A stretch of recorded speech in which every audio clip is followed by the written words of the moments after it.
With a draft day like day one, we had to do it again. We were not planning on covering day two, but here we are live at the Woodward Sports Studios. A little different broadcast from last night when we were live at the Brass Rail, but you know what? You guys were fiending for it. You want the draft coverage. You need the draft coverage, so we're bringing you the draft coverage even on night two of the draft, round two. My name is Stick. I'm going to be here we're probably going to do all the way through round two, and we also have the wonderful and the only Scott Bischoff and Russell Brown here in the building as well. I'm going to be doing the fun stuff here, making sure all of this looks coordinated and whatnot. Those are our draft experts, so let's talk about some draft. And first of all, let's kick it off with how are you guys feeling about last night now that we've had some time to digest everything? I'm going to start with you. I mean, everybody's kind of heard my stick the whole day, so. I mean, we can, you can sort of try to figure out the whole Thibodeau Hutchinson thing, but in the end, they're very close as players, and we might have a preference here or there. They got one of the best edge rushers in the class, the most productive one by far, in the entire class, and we're not going to really argue about that. And I think he does a lot of things on the field, off the field, all that stuff. And then you trade up, and what I think I don't think they gave that much up to move up 12 spots. Yes, you gave up pick 34 essentially. You moved up 20 spots in round one. You moved up 20 spots in round two, and sacrificed pick 34. And with that, you took who I considered the best receiver, the most dangerous wide receiver in the entire class. Yes, coming off of the ACL, but. I don't think there's anything not to like about it. Is it risky? Yeah. But, they've been safe for a year and a half. It was time to make a move. Yeah. It's interesting to me. I'm not sure that he's a perfect fit for what Jared Goff is as a quarterback, but he's a lot more than just a vertical threat only. There's a lot to his game that we should like. Get the ball into his hands, period, and it's dangerous. He is super dangerous. And one of the things they talked about openly was that they needed somebody to open up. They wanted somebody to dictate coverage, period. And if there's a guy in this class that's going to dictate to a defense what they're going to do, it's him. I loved that trade-up, and I loved it for what they gave up. Absolutely. And I think when you look at this team from a whole, from the complete roster perspective, all day I was talking about, Amon-Ra St. Brown and DJ Chark and now Jameson Williams, and I didn't even mention kind of the other guy, Josh Reynolds. We also have him. Quintez Cephas, Khalif Raymond. Odds are probably Raymond, he might be on a shorter leash. But with that, Jameson Williams, like you mentioned, get the ball in his hands, and great things are going to happen with him as a pass catcher, as this dynamic playmaker over the top, over the middle, the short areas of the field. Watching him run a wide receiver screen, whether it's a bubble or just a simple step back and catch it and go, he is going to be dangerous. And the thing is I was tweeting videos all day about, can Jared Goff make these throws? I think he can. And when you go back and watch certain parts of last year, the throws against, in the Green Bay game, against Chicago, there's certain games, Baltimore, he's making throws, and he does a pretty good job. Now, sure, there's times where he's, kind of a, cement block for feet. He takes some bad shots. He fumbles. But there will be no doubt that Jared Goff should be able to find Jameson Williams in a difference-making spot, a turning point spot of a game, in stride, and just letting him do his thing. And think of this. When you're seeing a whatever the defense might be, when you bring up that buzz defender and he starts to kind of bite because you think it's going to be a hitch or a curl or maybe a little, I don't know, a dig or something, and he runs that 15, 20-yard post and he's just gone. Bye-bye. See ya. Yeah. There's nobody going to get him. Yeah, honestly, he's one of those players, if you do give him a half a step, it's over. I will also, those are great things, and it's totally legit that, we've considered him as a vertical option and not a great fit for Jared Goff. But, think about Jalen Waddle and what he looked like as a vertical threat in the Alabama offense, and then what Miami chose to do with him last year, which was run a lot of slants and underneath stuff, just to let him run with the ball in his hands. And I think that's not that you want to expose Williams to a ton of contact, but it doesn't have to be a 50-yard bomb to him for him to make plays. It's just get the ball to him. But then the other side of it, and maybe the more enticing side of it, is the concept of what he does. Not even when they're throwing to him, but what he does to a safety on his side of the field who is literally freaking out at his speed, right? So, if you're Amon-Ra St. Brown today, you're thinking, I just got more productive. Yep. If you're T.J. Hawkinson and the Lions use him in the seams and over the short to middle parts of the field, you think, okay, I just got a little bit more room. Yeah. In the end, much more explosive offense. I mean, listen, when's the last time, and I think I didn't tweet this out today, but I was thinking about tweeting this out, which is almost as good. The Lions have to be leading the NFL in wide receivers with the last name Williams in the first round. I mean, we're thinking Roy, we're thinking Mike, and, we finally had good luck when we went the 3 in a row and drafted wide receivers. Now maybe we'll have good luck with the third Williams in a row, because it's got to pay off eventually, right? That's good logic. I think his game is so interesting in a variety of ways, and he's super fast. He ran a 10.5 400 meters in high school. Yeah. I want to say Jalen Waddle ran 10.6 800. Like the years, I don't even know what year it is. In like 2020 or 2019, he at Alabama, he ran a 10.6 8. Yeah. I mean, he said today if he would have ran the 40, he would have been the fastest 40 time of all time. He said if he would have ran the 40, he would. And I don't doubt the kid. One thing I do love though is, like, initially I'm like, what's your response to yesterday? Nobody's talking about Aiden Hutchinson today. I know. Nobody. It's almost like we didn't even get the number 2 pick, because I think it's just like, that's the sure thing. It's in the bag. Yeah. This is the hot, fun thing that none of us even considered happening yesterday. So, like, when we're talking about this, majority of the talk today has been about Williams, not about Aiden Hutchinson at 2. And I think the thing is with Aiden Hutchinson, like, you kind of know what you're going to get. And we've talked about him for months. And we've been talking about him. That's true, too. Yeah. How much more can you say about Aiden Hutchinson? And we on the pod, we hit wide receivers deep once. Yep. Yeah, and we did, but did we ever consider that they were in play for any of these and elite dudes? If you go back and if you check it out, like, you could go back and it's very clear and evident, like, if you go back into time, like, we never talked about those top 4 guys as a potential landing spot for us, because it's just, when you think about Brad Holmes and you think about this regime and Dan Campbell, you would have never guessed that they were going to come out and trade up for a wide receiver. It doesn't sound like something that they would do, and then they did it. And they made a great trade, as we've talked about, moving up 20 spots, moving down essentially 12 spots, eliminating what you needed to eliminate, and moving up 20 spots in the first or the second round. Yeah. So to do all of that, it's so impressive. And you get this guy that, sure, was never on our radar, but that's why I think that's why we're talking about Williams so much. Without a doubt, nobody saw that coming, and it's like. That's as exciting a move as has been made with the Lions in a very long time. Yeah, and I think that it's funny, to your point, Amon-Ra St. Brown sitting there and going, wow, I just got a little bit more productive. Yeah. 90 receptions, 900 yards, 5 touchdowns.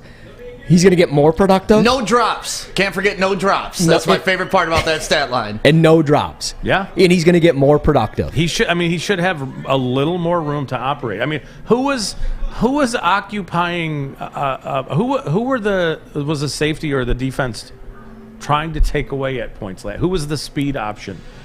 I mean, Josh Reynolds can move. He floats. He changed the game when he showed up for us. He absolutely did. He totally, I don't know if it was just Goff was comfortable with him. For sure. But yeah, he definitely was the only one taking the lid off the defense last year. Yeah. And here's the thing.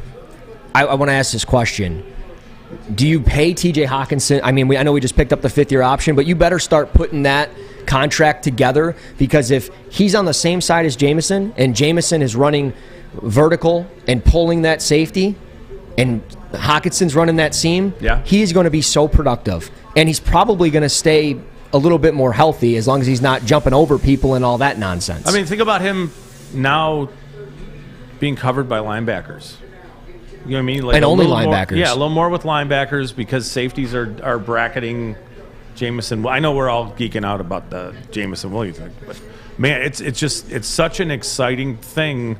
And then look forward looking, taking Jared Goff out of the equation. When you look at the offensive line, when you look at the running game, which I think can get better, and I mean I'm of the opinion that DeAndre Swift is like an elite pass catcher out of the backfield, but is not a super effective between the tackles guy. Mm-hmm. That doesn't mean he can't do it. It's just his skill set is in space. And then you look at Jamal Williams, how effective he was as a runner. This offensive line, I think the running game is going to be good and only getting better as time goes on. Yeah. But just the offense as a whole right now, on paper, obviously, we have a year for it to really blossom. But think about the idea of not even adding a rookie quarterback in 2023, but adding a veteran who's ready to go. Yeah. What does the offense look like in 2 years? I mean, who would that veteran be, though? I don't know. That's like who's on that cusp that could who's our Matthew Stafford, I guess is what I'm asking. Yeah, no, it's a great question, and I'm going to be honest. I mentioned it today during Big D Energy with Neil and Stick. I mean, Lamar Jackson has not been re-signed. He will be a free agent after this year. I know you shook your head no. No. But, I'm sorry. They took Marquise Brown from him. He probably had to not sign off on it, but he knew about it, according to Marquise Brown. But, if things don't go right for that offense, and he leaves, I mean, that's the guy that gets you that. If that's the plan, you got to start initiating that offensive transition this year, right? So, I think if that's the long-term plan, then you got to start all right, we're going to start revolving our offense around a mobile quarterback. We're going to start you got to shift a lot of things now, because if you bring Lamar Jackson in and try to create a whole new system in 1 year, you're I think it's more likely it's a quarterback that we are just not thinking of. Somebody like Derek Carr, who he just signed a deal, right? But what happens if that team flops? Yeah. And flops for 2 years, and he's a capable guy, but they need to move on. It's that kind of thing where it's okay, it needs, it's somebody that we're not considering at this point. Okay, it just is. I was going to mention him this morning. I don't want to, but I'm going to. His fifth-year option was not picked up today. Daniel Jones. Is that who you're going to? That's who I was going to. Okay. I mean, he has a big arm. He's plenty mobile. Yeah. Turnovers are a big issue. But, you look at what he was surrounded with, everybody got hurt. Offensive line sucked. He comes here. He's got an offensive line. He's got Jameson Williams to throw to. It might work out. It could. And if that's maybe your one-year guy, maybe. But, again, I think, as I mentioned today, I think Jared Goff, it's pointing that direction. Daniel Jones, man, I don't mind DJ. I'm not a fan of him. I'm not a big fan. I just don't see him as the guy to push us over the top. No, and that's what I mean. It's got to be somebody who right now is entrenched and is in a solid situation. I mean, think about it. 2 years ago, Matt Stafford was going nowhere. Yeah. And very quickly it went to, all right, he's moving on. It's that kind of thing where I don't have a name I'm thinking of right now, which is but that's the point. It's going to be somebody who emerges, who you think, okay, a veteran guy who can play, who can get things done. But I guess the point I was trying to make is that shoot, Aaron Rodgers.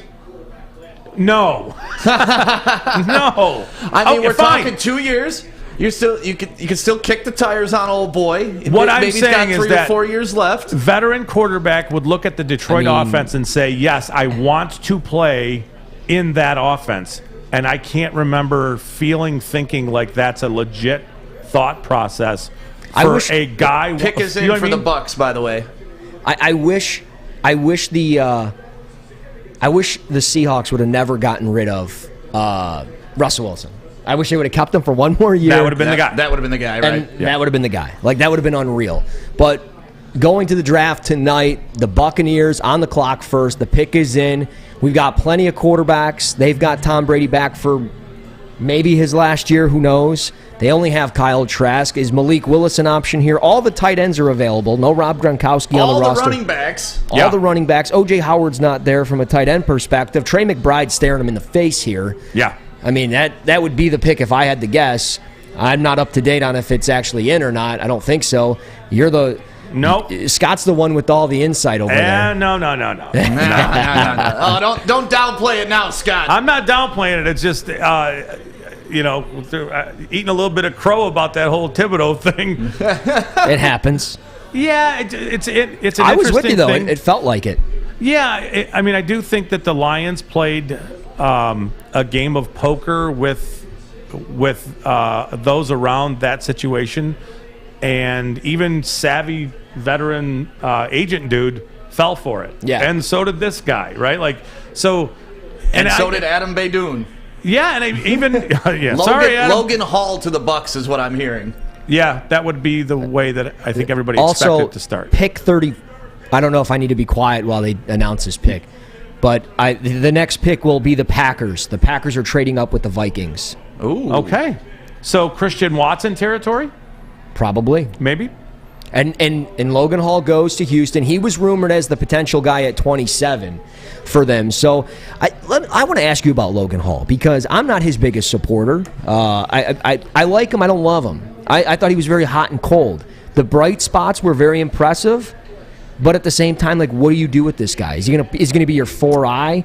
Are you gonna play him as a 3 technique? I think he's more of a 3, and it sounds like they're trying to replicate a little bit of what Sue gave them, but I think he's more of a penetrating type. Yeah. But you have Vita Vea, so, I think he fits fine. I thought it might have been like a Travis Jones type. That's what I would have thought. If I would have went interior defensive line, I would have went Travis Jones here. I mean, you're talking a 6'4", 325 defensive tackle that is a perfect 3 technique in that system. Yeah. And he can penetrate. He's just massive. That's the thing. He's a massive body. And he moves well. And Logan Hall, kind of falls into that, Marcus Davenport type player, which could be good, but he's probably not going to play consistently off the edge for you. Like you mentioned, he's going to play as a 3 technique. Yeah, he's going to kick inside. But could he get eaten up by double teams? Sure. Probably not, because Vita Vea is playing next to him, but you never know. But I tell you, it does wonders for their linebackers that are already talented in Devin White and Levante David. Yeah, it's playmaking in front of the linebacker group. I'm with you. I don't think he is. I thought Travis Jones might have been a little more disruptive. The Packers pick is in, by the way. Plus, also, I think Travis Jones is a little more stout. Yeah, so I'm with you there. But with Vea next to him, you need more penetration, which kind of I think that Hall kind of fits I hope there. Travis Jones goes to the AFC West, like the Raiders or something, and plays against Zion Johnson twice a year, because that was a very fun one-on-one situation. Packers pick is in, as Stick says. You said Christian Watson. I can't look away from that. They were heavily linked to him during this process. Maybe George Pickens. They want to get in front of Chicago. They better get a wide receiver if they don't want Aaron Rodgers throwing a temper tantrum. Yeah. So I think, to me, Christian Watson is literally Marquez Valdez-Scantling clone, just maybe with a little more juice. And I could absolutely see them thinking the exact same thing. They're both 6'4" and skinny, wiry dudes. I want to say one was 206 pounds, one was 207 pounds, one ran a 4.36, the other ran 4.37. Yeah. I think that's kind of like Christian Watson to me is a more twitched up MVS, and I think that's where I am with it. I think that's kind of this is not a pick I love as a Lions fan. No, seeing a player if that's who it is. This is supposed to be the spot that the Lions were picking tonight. Yeah, and now the Vikings, they will get pick 53 and 59 in this deal. The Packers obviously move up to 34. You mentioned Christian Watson. I'm in agreement here. I don't see Sky Moore as an option. I could see George Pickens, but I believe this pick is Christian Watson. I mean, he is a perfect fit for that offense. Yeah, I think he is too. He's just a freak show athlete. Yeah, I mean, they're haul so far for the Packers, for our in-division rival. That's a look. Yeah, wearing the sombrero. I need one of those. How do I get one of those? You have to play running back for the Packers and make a lot of money. It's interesting. The Vikings have traded with the Lions and now the Packers inside the division. Right. Things are different. And now they have pick 53, 59, and 66. Christian Watson. Christian Watson, nice. I mean, that is a great pick. He is so fluid for a player his size. Drops Drops are the big, are an issue. Yeah, the drops. And watching Aaron Rodgers, if he has a little drop situation going on, Rodgers is going to punish him. Oh, yeah. And, I mean, that was the problem with Amani Rodgers last year for them. Yeah. He couldn't catch the football, so they just stopped playing him, and they put him on special teams the whole time. And I thought that was a great fit for Rodgers to go play with Aaron Rodgers.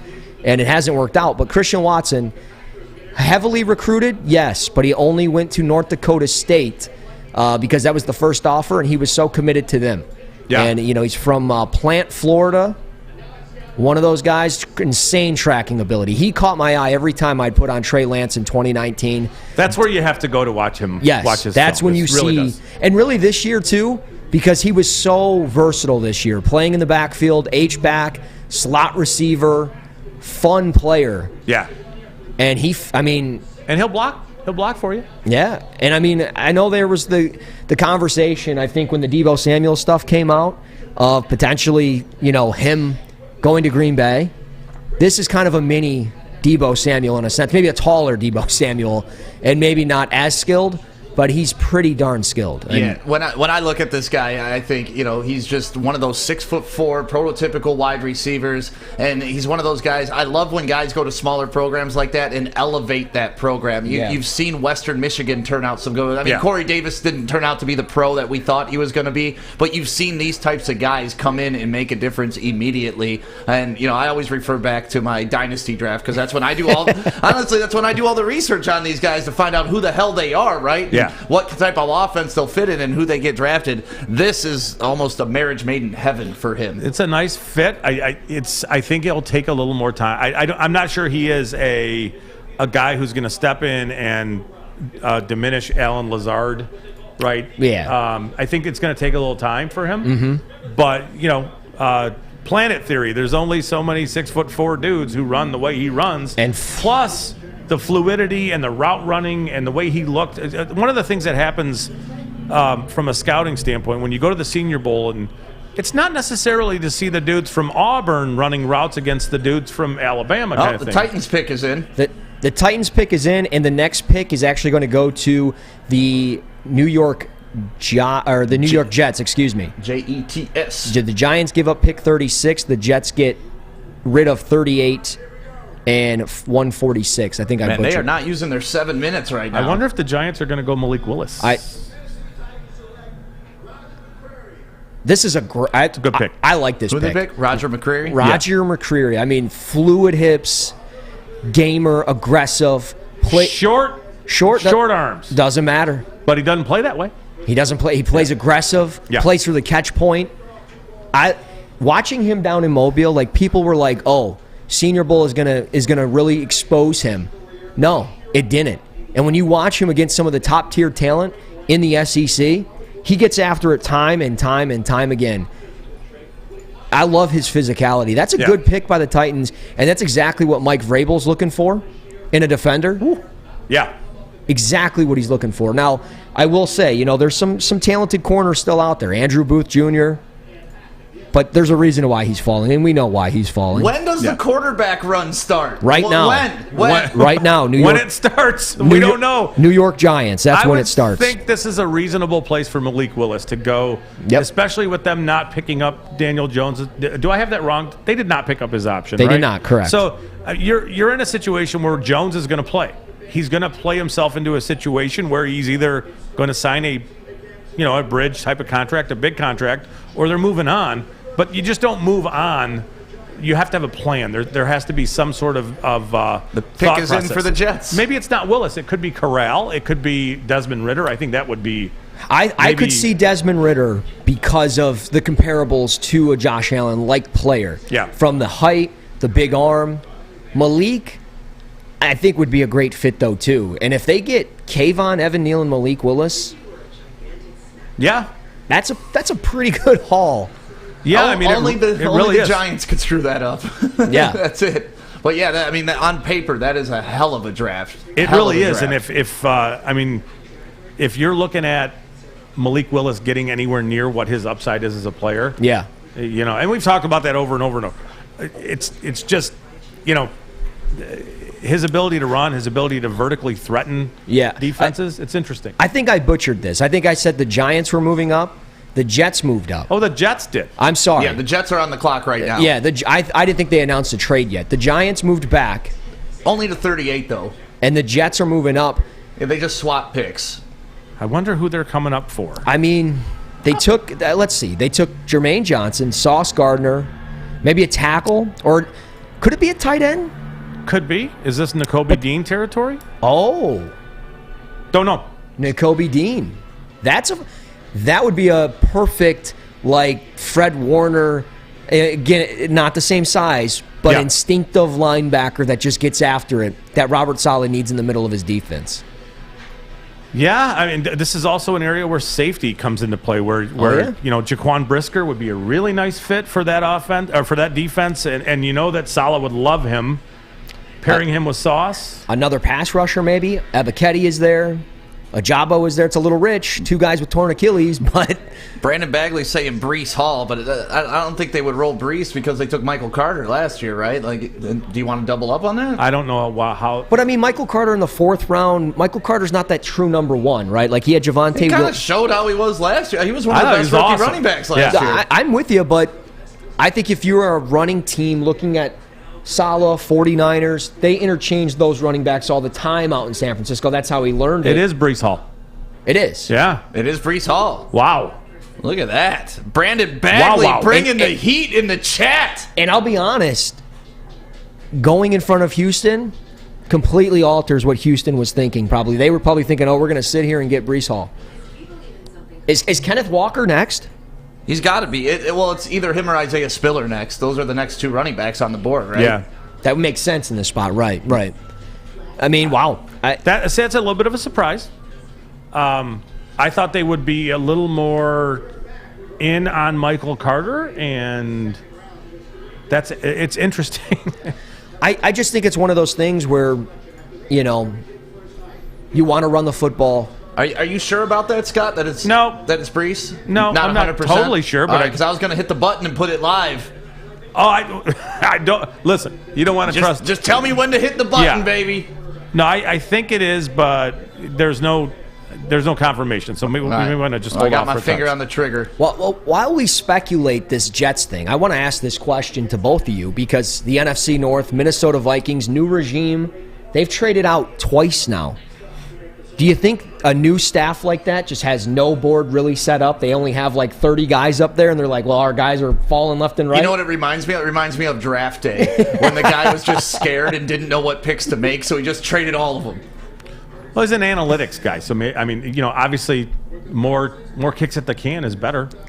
You keep moving down, and the talent keeps It's a dropping. shitty Yeah. can. There There you it go. is. Boom, I hit the button. There it is. Good. I mean, that's a good. I like the pick. I know you guys are like, hey, Michael Carter, but No, it's a good pick. He's a good player. It just sends a weird message, right? yeah, he reminds me so much of Miles Sanders. I don't know what it is. That's the first player that popped up when I watch him. At times looks super fluid, then other times looks super stiff. Makes crazy bad decisions at times in the middle of the field. Doesn't get up the sidewalk. Cuts into the garbage. Yes, and for me, you have Michael Carter as a pass-catching dynamic space player. Yeah. Kenny Walker's a monster. Up the middle, right? Yeah, and you look at the tandem thing. That's kind of where I would have went there, but yeah, I mean, he's a good player. To me, he's not as dynamic as maybe some of the number 1 running backs in previous years. Well, and that's the crazy thing, just the value of running backs in general. None in the first round this year. A couple years ago, CEH drafted in the first Yeah. round, but at 32. Right. Jonathan Taylor goes in the second round. And Jonathan Taylor is a franchise-changing back, but nobody cares about running backs anymore. It's kind of sad. To me, Isaiah Spiller, I loved him. I thought he was the predominant back. From his freshman year, he was supposed to be the guy of this class, and for some reason, it just kind of fell off. And a guy like this takes over. Oh, We're going to be Texans up next. disappointed with this one. With the Texans? Yeah, Oh no, I'm going to cry a little They're bit. taking Malik. N'Kobe Dean, aren't they? No, Jalen Petrie. That is a perfect fit for them. It is He's a perfect fit for anybody. That's true, but it is a perfect fit for him. To go to that spot, Houston, I think he's from Houston, if I remember correctly. Yeah, at Baylor, and Lovie Smith Yeah. loves his safeties. They love those. I mean, he's super versatile. This is not a player who you want moving away from the ball. You want him closer to the ball, in the box, over the slot receiver, blitzing. He's really effective as a pass rusher. He's from Stafford, Texas. I don't know how close that is to Houston, but close enough. Doesn't he remind you kind of like the Honey Badger in a sense? Buda Baker type player? Because that's who he says he replicates his game after. And he plays like him pretty comparably. Yeah, and the instincts and all that. I mean, yes, to me he was one of the. We talked about this months ago. That he's one of those guys where, if you found your way into him, you were getting a really good football player, but not one of these guys who tested like Scene or Yep. Dax Hill, that kind of stuff. But a guy who was on that par as a football player. Yep. Yeah, no, feisty player. And this is the Texans, when you look up what Texans draft needs are, it says everything. Yeah. So they need football players. And He is. Derek Stingley, Kenyon Green, Jalen Petrie. That's a pretty solid haul. Three It's a nice guys start. that can Yeah. start right away.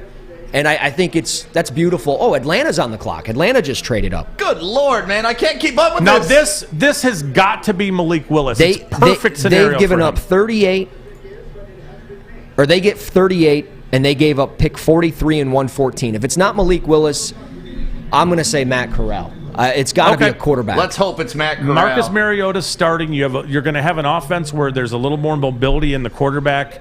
It's a great way to allow a player who's mobile to sit and you have, like Stick, you said it earlier, really smooth transition between the offense with what you're going to run with for Mariota as opposed to bringing in Willis and letting him run a similar offense. Right. I think that makes a lot of sense. We may have to let go of the Willis thing a little bit, but there's talent there. It's just it's going to be fit. I will say. No, if he's a Falcon, he sucks. Hate him. Hate him. He never had any I never believed in Malik. Oh, God. Imagine how Spencer feels right now. You saying that. Well, think about, Atlanta Falcons. You think about them with Mike Vick. And then they get another guy that's supposed to be Mike Vick, and he's probably going to wear number 7 out there because that's what he wore unless they retired that down there. So, yeah. I don't know, man. It's almost too good to be true. Atlanta's going to sell a ton of tickets. They will, but I'm going to just say this. It's not Malik. It's not. I know it's not Malik. Ooh. Is it in the quarterback? pass rusher? It is a pass rusher. Then it's Ebiketie. No comment. Damn. It's got to be. He was mocked at, Ebiketie was, what? He's like a top 20 player, essentially. He's a really good player. Yeah, and all of a sudden he's fallen into the second round. That's somebody you trade up for. Yep. He is 18th on my board, and he is that guy that number 1 in your heart. Yeah, that's right. He is. If he gets his first step down, lights out guy. He is going to be a lights out pass rusher. If he does, it's even better because he currently looks like he's riding a rocket off the corner. Yep. So he does. We're only 6 picks away from the Lions pick right now. 7 picks. If Willis is there, is he worth moving up for again? Even if you got to sacrifice a 4th or a 5th Sign me this up. year, it's only 7 picks you got to move up in the Sign me second round. up. Yeah, but it almost seems like the Lions have told us they're just not all that interested. Okay. I mean, you know what I mean? You're. But all these teams said they're not interested, essentially, to anybody. Yeah, they have. I would love it because I see his upside as being. I think we've talked about it on this network. He is today's version of Michael Vick, and a sub 4.4 guy at 220 pounds with the ability to challenge vertically. Now, you tell me you're going to pair Malik Willis and his ability to throw the ball down the field accurately, which I think he's more accurate than anybody in this class in what you would consider intermediate to deep throws with Jamison Williams, and I think long term that's I like it.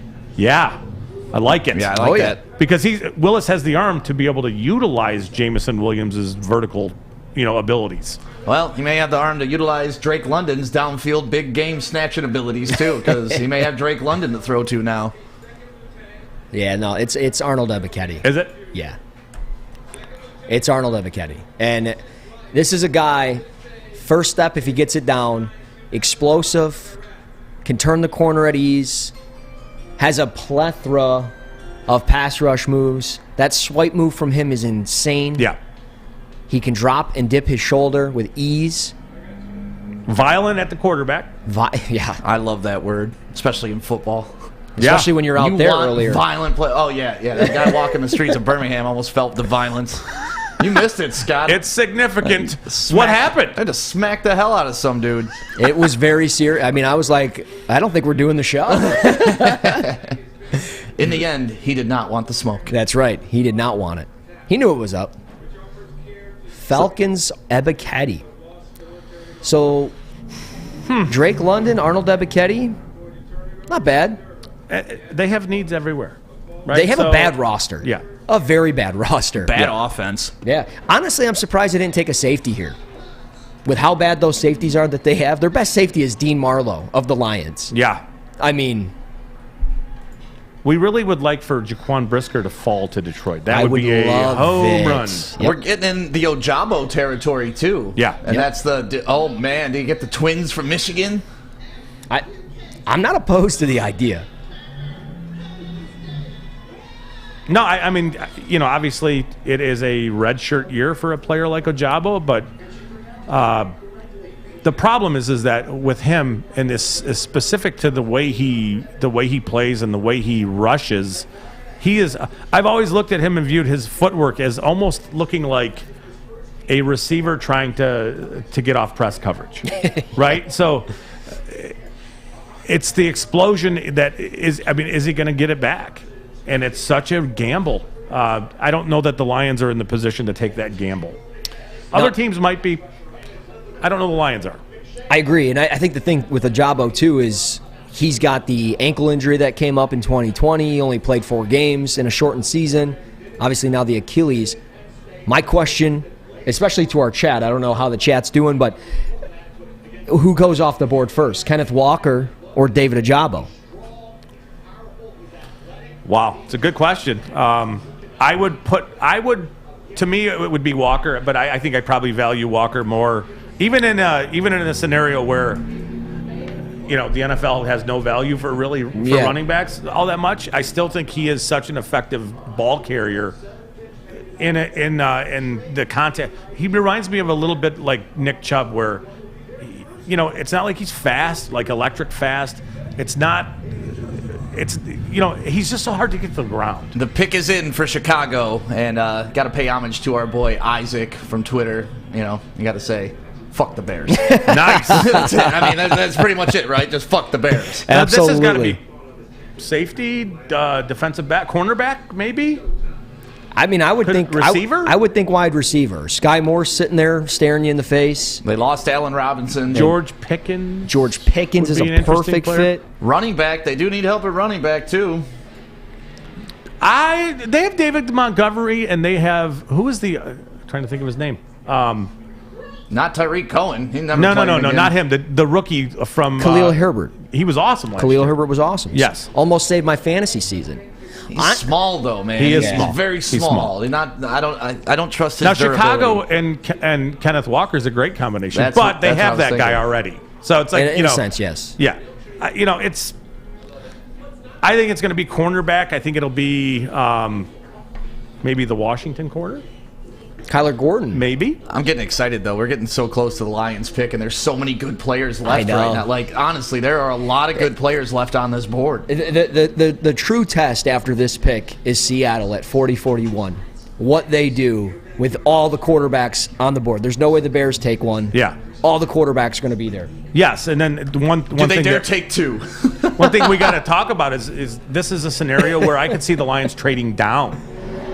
I said that earlier. I said the Chiefs came into the draft with 12 picks, ended up with just 10 after last night. They're sitting at 50. Yeah. Do you move from 46 to 50, get maybe a late third or a fourth rounder out of it? Okay. Maybe. I mean, you add the pick you lost in the trade up yesterday. Right. How about So how is Nakobe Dean still on the board? I Can we was break literally- that down? I was just about to say that. How about Nakobe Dean here paired with Roquan Smith? Is he that small and is he that slow? He's like 5'11" and 215 pounds. Okay. I think he's more quick than fast. But what am I missing? I get you can dominate college and be a shitty pro. We've seen that before, right? That's but the what thing. am I missing here with Where this are you guy? playing him? Where are you going to play him? I'm inside. He's just way too small to take on guards. and to deal with the physicality of playing inside. Okay, outside? It's either inside or outside. I don't know he's big enough to... I'm sorry. Go ahead. No, go ahead. No, you go. I'm just going to say what I've always said. He's a will. You play him between a 20 and a 50. Head up over a guard all the way over to a tackle tight end area, where a tight end should supposed to be. But he's weak side. He plays away from the strong side of the field. Yep. The tight end is away from him. Try to avoid him getting in the wash. Sure. And if he can, lights out. Yeah. If not, you're probably going to blitz him a ton of times. You're going to send him right up the middle, sugar in the A-gaps. He's going to drop back and become that mid-hook defender. Yep. In the end, Jeremiah Owusu-Koramoah last year was a similar type of guy at Notre Dame. He went with the 52nd pick last year. It's so funny. While you're saying that, Fight Forever in the chat just said that, like literally word for word almost. And honestly, awesome. If you move back to 50 and you still land the Kobe Dean, you steal the draft. You're winning the draft. Yeah, I mean, he's a very good football player. I think the idea that he was a top 15 player was always a bit of a flawed concept. But that whole Georgia defensive line and everything they did to open up gaps for their linebackers and make them look better, not better than they are, but to make their job super easy is, I think, where people are concerned with him is that doesn't really exist in the NFL. Right. It just doesn't. So he's going to have to deal with physical. I feel like when the sound goes, I should look like Neil and just like close my eye, and just and breathe it in. Breathe it in, breathe it out. Baby. Drink it in, man. That draft. Good job. Kyler Gordon. Yeah. It's a nice fit. Kobe Dean is there. So at this point in time, as much as you might want to knock Nakobe Dean in the process, he at a certain point in time becomes a player who is a value. Yep. And a player who, just like Owusu-Koramoah, you need to figure out a place for him. And if you can't, that's a problem. It's just as a linebacker in a traditional sense, I'm not sure he's that guy. Right. But that doesn't mean there isn't a place for him. It's just figuring out what that place is. You can use, the one thing that stands out with him is the instincts. They're just off the charts with him. And it sounds like incredible leadership. Ooh. And the heart of the defense kind of what's happening. He got that Soul Glow look coming through. Oh. Just let this soul glow. Did he leave a mark on the couch? Right. That is a great movie. Oh, I would say underrated, but I think everybody gives it the respect it's due. But there's so many young people that don't know about it. Oh. Do yourself some work this weekend. Go watch Coming to America. You know what else is an underrated film? Booty Call. Oh, yeah. And Def Jam How to Be a Player. Yes. Booty Call is incredible. Tommy Davidson's hilarious in that movie. I don't need no dental dam. I get some poor folk in the world. I get this pick, Kyler Gordon. But do you just not love Justin Fields? Is that a response to Jameson Williams? Bizarre. Like, hey, Lions got a wide receiver. We may have to match him. Yeah, I guess it's possible. I would say good luck. Yeah, that's what I was going to say. Thanks for signing the guy that Williams going to smoke for the next 10 years. Yeah. And by the way, fuck the Bears. I will say, in the last several drafts, the Bears have taken two of my favorite corners, Jalen Johnson and now Kyler Gordon. And, that's a good pairing. I look at Justin Fields and I go, well, who are you throwing to? Who are you throwing the ball to? Brandon Roberts said we are invited to the barbecue, which is the highest level of respect that you can get. Ooh. So thank you, Brandon. Then we've done our job. We have. So we can wrap this up, right? Yep, we're done. Hell no. As soon as the Lions pick, we're out. We're going to a barbecue. We're on our way. Seattle's on the clock. They got 40-41. One's got to be a quarterback here. They did a lot of work on Desmond Ridder. There was a hot rumor for a minute that they were maybe going to move up from Malik Willis in the first round. From maybe 9 to 6 or something. So maybe he's in already too. Maybe that's the guy. Oh, come on, man! If Malik makes it through this, he could be falling to us, right? He could. If he makes it through Seattle, this could fall to the Lions. I'm looking at it right now. You got Seattle, Indy, right? I think Indy's a place where he could end up. Really? But they got Matt Ryan. Geriatric. AARP, baby. No, he's Indy's Matt Stafford. That's exactly what they sold him on. Okay. I don't want you to refresh any feeds.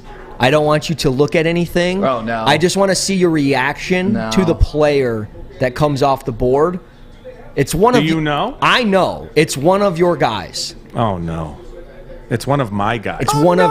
It's Is he a player for BYU? Because Tyler Algier. I love that guy. I do too. I have a problem with the BYU program.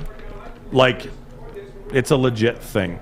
I mean, like a thing. What is the problem? We have time. It's the helmet, and my eyes just fall into it, and it's like a good problem. Oh my God. Yes. Yeah. Yes. I mean, like, from Ansa to Van Noy to 2 years ago, there was their center who I was convinced was going to be an all-pro. Yeah. It's just ridiculous. No, I love players. For a while there, it was like, I love all the players. I love Daniel Sorensen coming out. Yeah. And come on, he's not even draftable. He's great, but there's something with the helmet. Just there's something there. Yeah. I mean, we all have to recognize that, where we have blinders, and I have blinders. Were you a big Ty Detmer guy? Nope. Back in the 90s? Nope. It just kind of was a thing from, I think, really with Kyle Van Noy, truthfully. It's a fair point. I wrote him a few letters, turn on the fire. And Zach Wilson? You like Zach Wilson? Oh, yeah, I did. Oh. Loved him. Oh, drank all that I Kool-Aid. liked Brady Christensen. He was a dude. I loved the tight end last year. I have issues. I can't remember the receiver's name a few years ago. He was at the Senior Bowl. I liked him a lot too, and he was. I might be confusing him with the Air Force receiver. They got a late, middle day 4 guy or day 3 guy. James Empey. Oh boy, good pick. Boye Mafe. That's a good pick. That's a very nice pick, Yeah. and that's a really nice fit for them. It's a phenomenal Super fit. versatile player. That is such a doing Seattle fun stuff. pick. It is. So your thoughts, Boye Mafe? What are they getting out of Mafe? Because I think you describe him best. Because he is hashtag your guy. Well, so I just think he is. It's frustrating at times watching college players do things in a confusing manner. Now, I have no idea why anybody would drop him away from the line of scrimmage, ever. Yeah. And I don't know how much they did. They did that all the time with him, like drop him into the flats. He's a big, thick dude. I think he's a very difficult guy to block. Right. But I think he's more physical in nature than some of the other edges in the class. I think he's willing to take it on. He's look at the hand usage right there. Now, I know he's so explosive. He had the 40-inch vertical. He's that type of guy that you shouldn't be dropping him, curl the flats. No. Pin his ears back. No. And just play. He's third down guy. Get in there, go get him. Yep. Yeah, but he will take on blocks, and he is a very physical guy.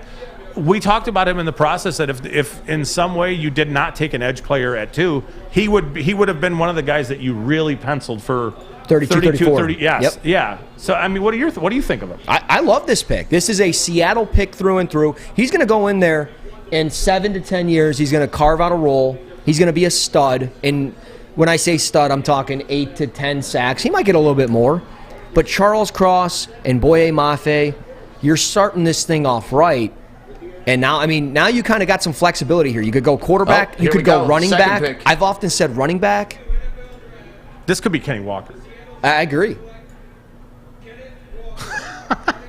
I had no inside stuff, but he's a perfect fit for what they do. Chris Carson, bad neck. Ken Walker's going to go here, and this is going to be a great draft pick. They're going to run him 35 times This a is game. a dynasty fantasy comment. That guy Draft him now, Stick. should be in the middle, if not sooner, of every dynasty draft of round 1. He will now be the first running back off the board. He could be the 1-1 pick in every single draft. We weigh running backs heavier, obviously, because once they get in, we were talking about this earlier, like a wide receiver usually takes 2 to 3 years to catch up to the system. By then, they're all the way through the rookie contract. Yeah, no, he's going to hit the ground running. They don't have a good, stable quarterback in place right now, right? No. They just drafted a lineman with Chris Cross. That's who I call the guy in the first round. Applesauce. Yeah, Chris Cross, applesauce. So they got him. Yeah, Kenneth Walker. I don't love where Brees went, right? I don't love him falling into that offense. What I do love is Kenneth Walker now jumping all running backs for this position. And honestly, you know what's odd? Guess who was 41st a few years back? Jonathan Taylor. Did he really go 41? 41st overall pick. Yeah, you got to remember, Swift Kenneth went before Walker. him. I remember CEH went Swift. before him. And here's the deal. People say Jonathan Taylor couldn't catch passes out of the backfield. He's just fine at it. People were worried about him. This is going to be the exact same thing. Yes. Chris Carson, somewhat of a liability. Yeah. Because he can't stay healthy. Yep. You now can move him if you need to. Yeah. And Rashad Penny emerged a touch. But, I mean, the issue with Carson, the issue with Walker is not necessarily, to me, that he can't catch, because he does catch it well when they throw him the ball. But just because they didn't throw him the ball doesn't mean he can't. The Nick Chubb thing. Nick Chubb can catch. Leonard Fournette can catch. Yep. They just never did it at LSU. Leonard Fournette catches like 4 or 5 passes a game. He just never did it at LSU, Yeah. right? So just because a player doesn't do something in college doesn't mean he can't. It's pass protection is where. Yeah. Remember all the knocks on Jonathan Taylor. Oh, his usage. He's going to be worn out by the time he gets to the pros. Oh, he doesn't catch the ball out of the backfield. He's not fast. He's only be a 2-down running back. Because he's at Wisconsin. Yeah, he's not fast enough. He's only good because he's behind that line when the dude's clocking out at 28 miles an hour while he's running down the damn field. Yep. And for Kenneth Walker, he goes to a place that understands how to run the football. They draft the left tackle who needs to get a little bit better as a run blocker, at least finishing. Sure. He has to finish a little better, but this is a great draft. Great back-to-back picks.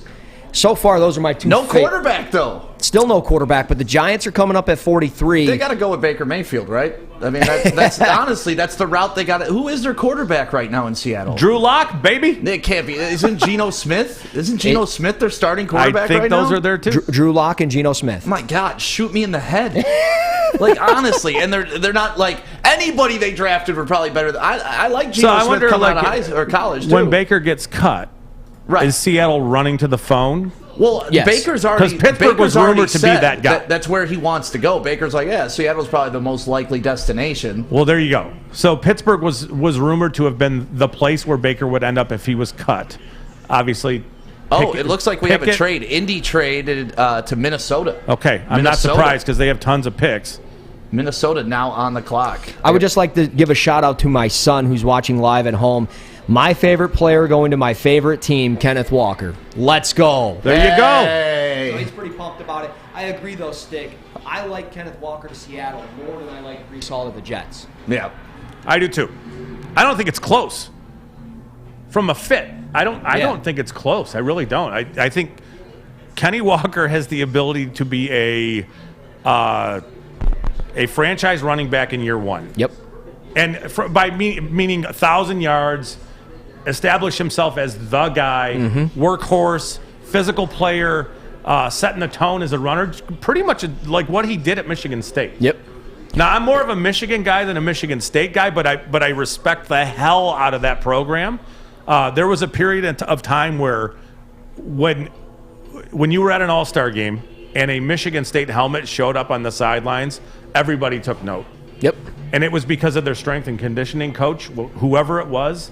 These guys rolled into those places ready to go, just yoked up. I mean, like, it was impressive to see what that program was putting out for years. Yeah, and that's the thing. Like, when you watch like their defensive linemen over the years, people took notice to them because Ron Burton was turning them out left and right. He's a great coach. Yeah. And now he's not there anymore, but he's a great coach. So for them to go out there and get it real quick as the Vikings move up, I think we could probably look at what those trade details where I can do that. But looking at just real quick on the Seahawks before we talk about the Vikings. Seahawks, DK Metcalf, Tyler Lockett, Freddie Swain, Gerald Everett. Noah Fant, Chris Carson, and then the offensive line of Charles Cross, Damian Lewis, Gabe Jackson is there, and now you add Kenneth Walker. And going back to Boye Mafe, he's going to play that Leo role for them way better than Darrell Taylor ever could. Sorry, live TV here. Your mic's kind of cutting in and out. It's all good. Were you hearing that in your headphones? Yeah, a little bit. There we go. I didn't do anything. Better? I don't know. Can you hear me better? Yes. Yes. So this is range where this is an analytics pick. I think we can ignore some speed concerns, some issues with Just the stuff that all the flashy stuff. Like, I think this is going to be an analytics type of move. So we're looking at a player at some point who's going to affect the passing game, whether that's Brisker or a corner. It could be an edge player, right? I don't think it'll be Ojabo just because of the injury, and there's so much risk there. I do not think that his first pick is going to be a player who is not going to play for a year. Well, the most common mocked player at 12, I think, for them was Derek Stingley. Yeah, and then Kyle Hamilton as well. Right, and now is there a corner here, right? Andrew Booth. That's who I think it might be. He makes sense. He does. At this point, he does. Who the hell's this? Ed Marino. Second round pick by the Vikings, bro, 1972. Oh, how did I not know? He made the first road in Michigan. He helped pave the road. He paved the road. He's dressed like Willy Wonka. It's a sweet purple jacket, boy. I hope it's not Brisker. I'm praying it's not Nakobe Dean. Would he be an analytics darling? No, so that's a good point. I wonder who the analytics darling. Well, then it's whoever it is. It's going to be. It can't be Booth. Is it maybe a Sky Moore? Do they get that slot receiver? Put with Jefferson. That'd be dangerous. That would be dangerous. I mean, with you have Jefferson. Thielen, but Thielen, Jefferson, and Sky Moore. I don't know that it would be Pickens. I think it's going to be a corner or safety. Kind of another safety. Could be a corner. I mean, you have Harrison Smith. Shut up, Grandpa, and make the pick. What else do they have at safety? Cameron Bynum, Harrison Smith, Lewis Seen. Then it will not. I forgot about Seen. Jeez. I forgot they had the 32nd pick. So everything I said for the last 2 minutes, ignore. He's already made a pick, so dismiss that. Hey, so how about Ojabo Travis Jones? Yeah. Right up in the middle of that defense? Yeah. That's fine. Tight end, maybe? Player. They lost Tyler Conklin. They have Irv Smith. Yes, they have Irv Smith. And he's coming back. Sky Moore, I think, is an intriguing player here. I just want to know what they gave up. Oh, my dude. Shut up, old man. Seriously. I'm taking you back to Shady Acres. I'm tired of this, Grandpa. Oh, now your back's going to hurt because you just got lawn duty. Let's go. Oh, Good God. You are on fire with these movie quotes. Oh, that's all that floats in my head. I have movie quotes and sports facts. That's all I know in life. That's okay. Nothing wrong with that. I will sit up here and quote Dumb and Dumber for the rest of the day if anybody wants that. That's a lovely accent you have here. New Jersey? Austria. Look at the chick had to come out and say, my read God, the damn make pick. the pick, Oh my dang-a-ling. God, she came out and literally pointed to the card. Hey, like, Ted. come on, you old bastard. Read the pick. You have one job. Dude, he's getting booed worse than Roger Goodell. Can you imagine this dude at, like, Thanksgiving dinner? Drunk dad. Hey!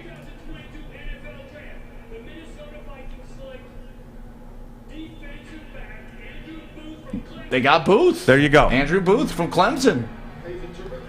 Wow. That was the longest it's ever taken somebody to read a card. That was out there. I have never seen somebody come on and tell them, just do the damn pick. He almost walked off. You got to get the hook and just pull him off the stage. We're done. Moving on. Yeah. I haven't been on this stage since 1972 when I was the second round pick. And let me tell you, these players today, they have it so... Like, shut the hell up. This is a good pick. We are now entering very interesting territory for what we're here to do, which is talk about the Lions. There Yes, are sir. multiple options. And we haven't talked about interior D-line. Would Travis Jones bother anybody? Right? I mean, at 46? Yes and no, because we doubled down last year on interior defensive line. Yep. And I hate going back to the well one draft removed. Now, if you go 2 to 3 drafts and you just know that guy's not the fit, I'm talking about Levi. Yeah. He's not your guy. Michael Brockers is gone. Okay, it makes sense. Yeah. I'm Value, though. It's a good player. It's good value. And I will, real quick on the trade, the Vikings kind of gave up a lot to move up that spot. They gave up 53, 77, and 192 to get 42 and 122. So that would be... Oh, damn. Look at the Giants pick. The guy's like, I had to wait for that old bastard to say that. Now I'm ready to go. Yeah. Let's roll. This has got to be That can't be a quarterback.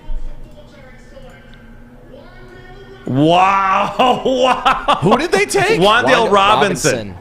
All right. Oh, my God. Super explosive receiver from Kentucky, but just small. Very small. I mean, I think I'd have gone Sky Moore there. I would have gone Sky Moore. I would have gone... I would have went to the defense. I would have went Jaquan Brisker. I would have went... Do we feel like maybe there's an injury with Brisker that we don't know about, and there's a little be. not that there's a slide happening, but I mean if we see Brisker go past and on the board in 10, 15 picks, there's something going on. Yeah, I mean I would have considered. Often there was a corner being mocked to the Giants, Sauce Gardner. Yeah, I would have went with maybe like a Cam Taylor Britt maybe. Yeah, that's a little rich for some, but I don't think so. But Wan'Dale Robinson. 104 receptions last year. Yeah. Can move. Yep. He can scoot. He's going to be fun for Brian Daboll's offense. Yeah. Does he remind you? To me, he's a little bit like Rondale Moore from Purdue. Just a little. I think he's going to be what they want Kadarius Toney to be. Ooh, I love Kadarius Toney. That's super interesting because maybe this spells the end of it for Kadarius Toney moving on. Yeah. That's a good call. They said they were taking calls. They said they weren't shopping him, but they were listening. And you say that after your first year of your first round pick, you're shopping him. You're shopping him. You're going down the aisle and you're browsing to see what's available. That's what you're doing. But yeah, I mean, Wan'Dale Robinson, fun little slot player. So we got to go through. Here we go. We got the Browns left and Baltimore left, then Detroit. There's quarterbacks on the board here, right? Ritter's still available. Yeah. Malik is still available. Those Corral, are probably the top Sam two Howell. left. Yeah. Corral and Sam Yeah. Howell, I think, are the next tier down. In my opinion, I could be wrong, but in my opinion, it's Ritter and Malik. I'm fine with Either either. one of those is going to fall to us, almost guaranteed at this point. Yeah, but there's Brisker, there's N'Kobe Dean still out there. We mentioned you Travis talked Jones. me out of N'Kobe Dean. Just because I don't, you said where do you put him? I don't know where now. This point, a little bit like with Owusu Koromoa last year, it's he can play. It's just Browns picks to the Texans. The Texans are going to take N'Kobe Dean. That's just I think that's a thing at this point. Oh, the pick is in for Houston. I hope not. I'm so Houston. All right. I mean, I hope it's not N'Kobe Dean. Please don't be. Don't do that to me, Scott. We're so close to getting my 9th overall player at 46. At 46, I wonder what we would have gotten my number 1, my number 15, and my number 9. That's pretty good. For the 9th most accurate mock draft in the nation. There you go. Pretty good. Yeah, that's pretty good. I don't know what I'm talking about. I don't know. I'm just a fraud. I'm a fraud. No. But the Texans are on the clock. Yep, Texans are on the clock. So Houston traded up with Cleveland. So yep. It's gonna. I think it's gonna be Dean, but I'm hoping for you. He makes sense, and if it is, that makes me even more on board to take that quarterback. Okay, N'Kobe Dean got past pick 44. How let me throw. I know. Let me throw this at you, dude. Hold on a second. John Mechie. Oh no. John Mechie. Mechie's another sleeper. Mechie just went to the Houston. Texans. Yep. It's a great pick. Wide receiver. Yep.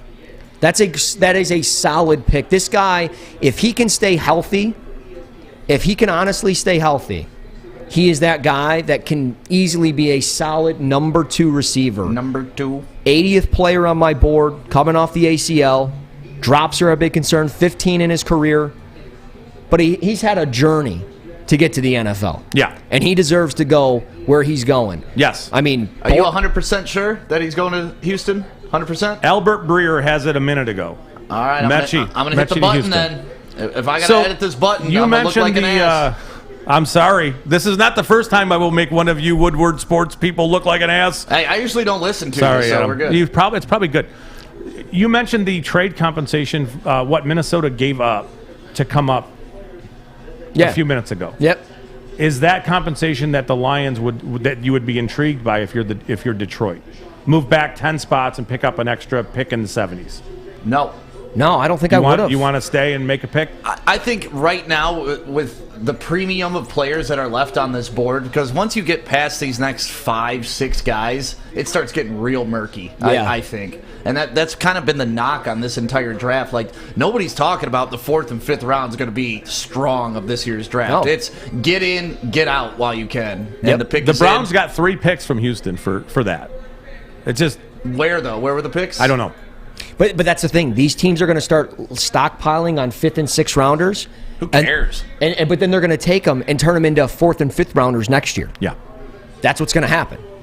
There it is, John Mechie. But yeah, this is a good pick, man. I mean, Mechie, born in Taiwan, excuse Taiwan. me. Taiwan. Where the hell is Taiwan? I want to go. Moved to Ghana and then moved to Canada. That is a journey. It's a journey. He's a good player. He is to me, he was like a glue guy for their offense. Yep. Like when you needed somebody to step in and fill in for injured dude, he was right there. And he- very productive. Good. I mean, kind of that's not like a fluid route runner, but just super snappy within his routes. Yeah.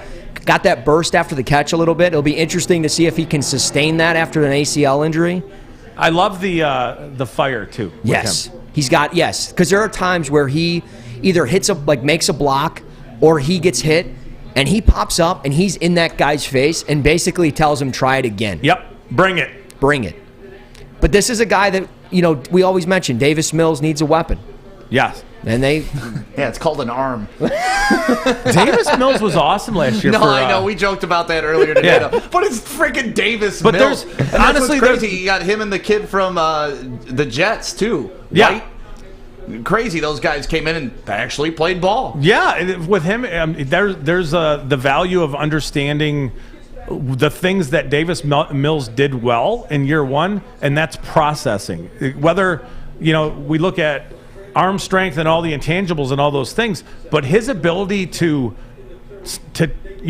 take a snap and decipher and eliminate parts of the field really fast is very impressive. So, I think with Davis Mills, we can knock him, but his future is bright. It really is. He could be one of those guys that we look back in a few years and think that's a steal for what they He already for where is they got a him. steal for where they got him. Realistically, honestly. yeah. He's already outperformed his draft position. and Yeah. he's already outperforming other quarterbacks in the league. And that's what I was going to say. Look at the top 3 in that. Like, the top 3 last year, Davis Mills competed with them. Yep. Okay. So the Ravens are in. The pick is in. That means Scott knows. no, I don't. You know? I really think it could be Oh, my Nakobe God. Dean. Dude, He could if Malik Willis is there at 46, oh my God. But I would lose my mind. But I could see Nakobe Dean here, replacing Josh Bynes, him and Patrick Queen, kind of rotating between that Mike and Will. Not necessarily ideal because they're both kind of similar players to each other. But that is a very Ravens-like draft. And they would get 3 players in my top 10. Okay, so I don't know who the pick is, but I want to say the Lions are on the board. Brisker's available, Willis is available, and so is Dean. And this is why maybe perhaps moving down a touch. If the Lions don't love one of those guys, and maybe there is an injury or something going on with Brisker, I could see a trade down happening. I hope. I mean, we want them adding. We want them adding good football players at this point. Yeah. But we have to be open to the idea that they might want to back up a little. Because as much as we love those names, the next 50 or so names are really good players too. Yeah. Or maybe even 75 names. Good players, guys who can make a difference, building blocks for your team. You mentioned it earlier, round 2 and 3. That's the meat and potatoes of everything. Look at they're literally showing the Ravens draft board right now. The whole thing. The whole thing. Like, Dude, if you screenshot that and enlarge it. What the hell are they doing? Like, if I'm the Ravens, I'm flipping a table right now. Yeah? Like, that's supposed to be your secret sauce, and ESPN is showing the rest of the league. Maybe they don't care anymore because they just gave up 3 picks to make that pick. Maybe. possible. Maybe. And those 3 picks were all in the top 125 of the draft. But still, we're in the middle of the second round. Anybody can take their board and now weigh it against theirs and, stuff like that. That's true. Like, there's just so many things you can do with that information. Somebody on somebody's graphics team is like, yo, let me enlarge that for us. If I'm thinking of it, an NFL team is. Okay, right, so here we go. Baltimore. I'm going to say David Ajabo. Yeah. They were just doing a close-up of him. That would be you called that months ago. Months ago. It's David Ajabo. God, the Ravens are going to Raven, man. You called it months ago, dude. You did. You talked about Michigan's D coordinator and the fit there. Very nicely done. Well done. Seriously, that's impressive. Every radio station I've been on, and every podcast I've done on this show for the draft show that we do with Bischoff and Brown, Big D Energy, the Morning Woodward Show, David Ajabo, Baltimore. My job here is done. Now all you got to do is go back and clip all that and put it together and then shove it up people's asses and be like, told you so. Yeah. Well, that's what I just do with my mock draft. That's equity, that's baby. top 10. That's what I do. But it's got to be Malik at 46. Please, for the love of God. I would be floored if they took Malik. I think they've made it loud and clear they're not interested. If they were interested, they would not have made the 2 moves they've already made. And I don't believe that. I believe that Brad Holmes has a better pulse of the draft than we do because I brought this up earlier today. He does for sure. Last year, remember, everyone's like, "Oh, you need a wide receiver in the second round." He's like, "Our guy will be there." He knows. That's true. When his guy obviously was Amon-Ra St. Brown in the 4th. Yeah. So like, this is the conversation we had earlier with Neil Rule. It's just so different now operating with somebody that has a brain and somebody that you trust because it's like, okay, no matter who he drafts, I'm going to be like, that's the right pick, right? And if he takes Malik Willis here, I'm going to be like, he knew the whole time. He knew. He plotted this. I hope he does. I hope he does too. I mean, I'm going to go nuts if it's Malik. I'm not looking at anything, by the way. I'm waiting until it's announced on the screen. I'm not spoiling this moment. Oh, the pick is in. We're not going to spoil it. The pick is in, though. Because as much as I would like to, and I just want to say, what a draft. That is such a Ravens draft. Kyle Hamilton, Tyler Linderbaum, and David Ajabo. Ajabo reunited with Mike McDonald, his defensive coordinator at Michigan. Harbaugh connecting with Harbaugh. You just know. And the Lions they're on the clock. And honestly, it's a perfect landing spot for Ajabo, too, right? He's still learning the game, didn't start playing till a couple years ago, and now he's going to a defensive schemed, entire organization that's going to coach him up to where he needs to be. Yep. And it just about doesn't recover. The pick, baby! Oh, my God. Malik Willis, please, for the love of God. Yeah, Keegan-Michael Key. Oh, my God. Come on. Ron. Malik Willis.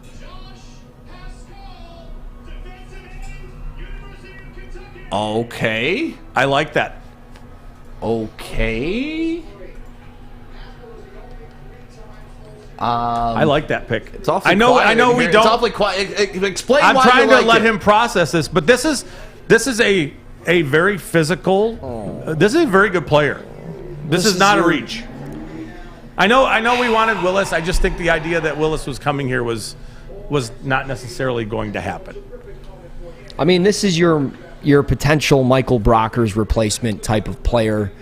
Not necessarily the same size because he's only 6'2", maybe 6'3". Yeah. But 270 pounds. He's versatile. Plays with plenty of power. Yeah. And I bet you this is the guy. There was that viral video about Aaron Glenn talking about a certain pass rusher that kind of gets him juiced up. I bet you this was the guy. High energy guy. Overcame some stuff. Had like what the hell was it? It was like some type of cancer on his foot. Some type of tumor on his foot. Look, I get it. He's a good player. He's a really good player. It's a good football player. I think he's more of a 4-eye. Yeah. 5 technique. 4-eye 5, yep. Maybe a guy playing on the opposite side from Hutchinson. More power, more disruption, right? Yeah. Unless they're planning on doing some type of over-under front and putting him there, and he's eating up all the blocks, and Hutchinson's running free on the same side. I got to be honest, it's the first pick that I'm just like, what the hell are No, we this doing? is a good pick. This is a good pick. It's a good football player. Yeah, he's a very good football player. But I know, but we just addressed the defensive end position with the number 2 overall pick. I mean, is this guy worth doubling down in the second round with? Man, we talked about it earlier with that we thought it was a possibility. They doubled down at D tackle last year. Hutchinson really and wasn't Pascal. The best. No, I think it'll be totally fine. I mean, Onwuzurike came in and was injured and dealt with that injury all year. He is I don't think we should be writing him off at all yet. But we're talking about versatility with these guys. I don't think this is an edge guy only. I think this guy plays multiple positions. And I mean, I like it obviously more than you guys do. Honestly, I'm kind of ignorant to this guy. Like, I'm not going to lie. He wasn't really on my radar as somebody that I thought we would even attack to go get. So, like, Google his measurables at 270 pounds. All right.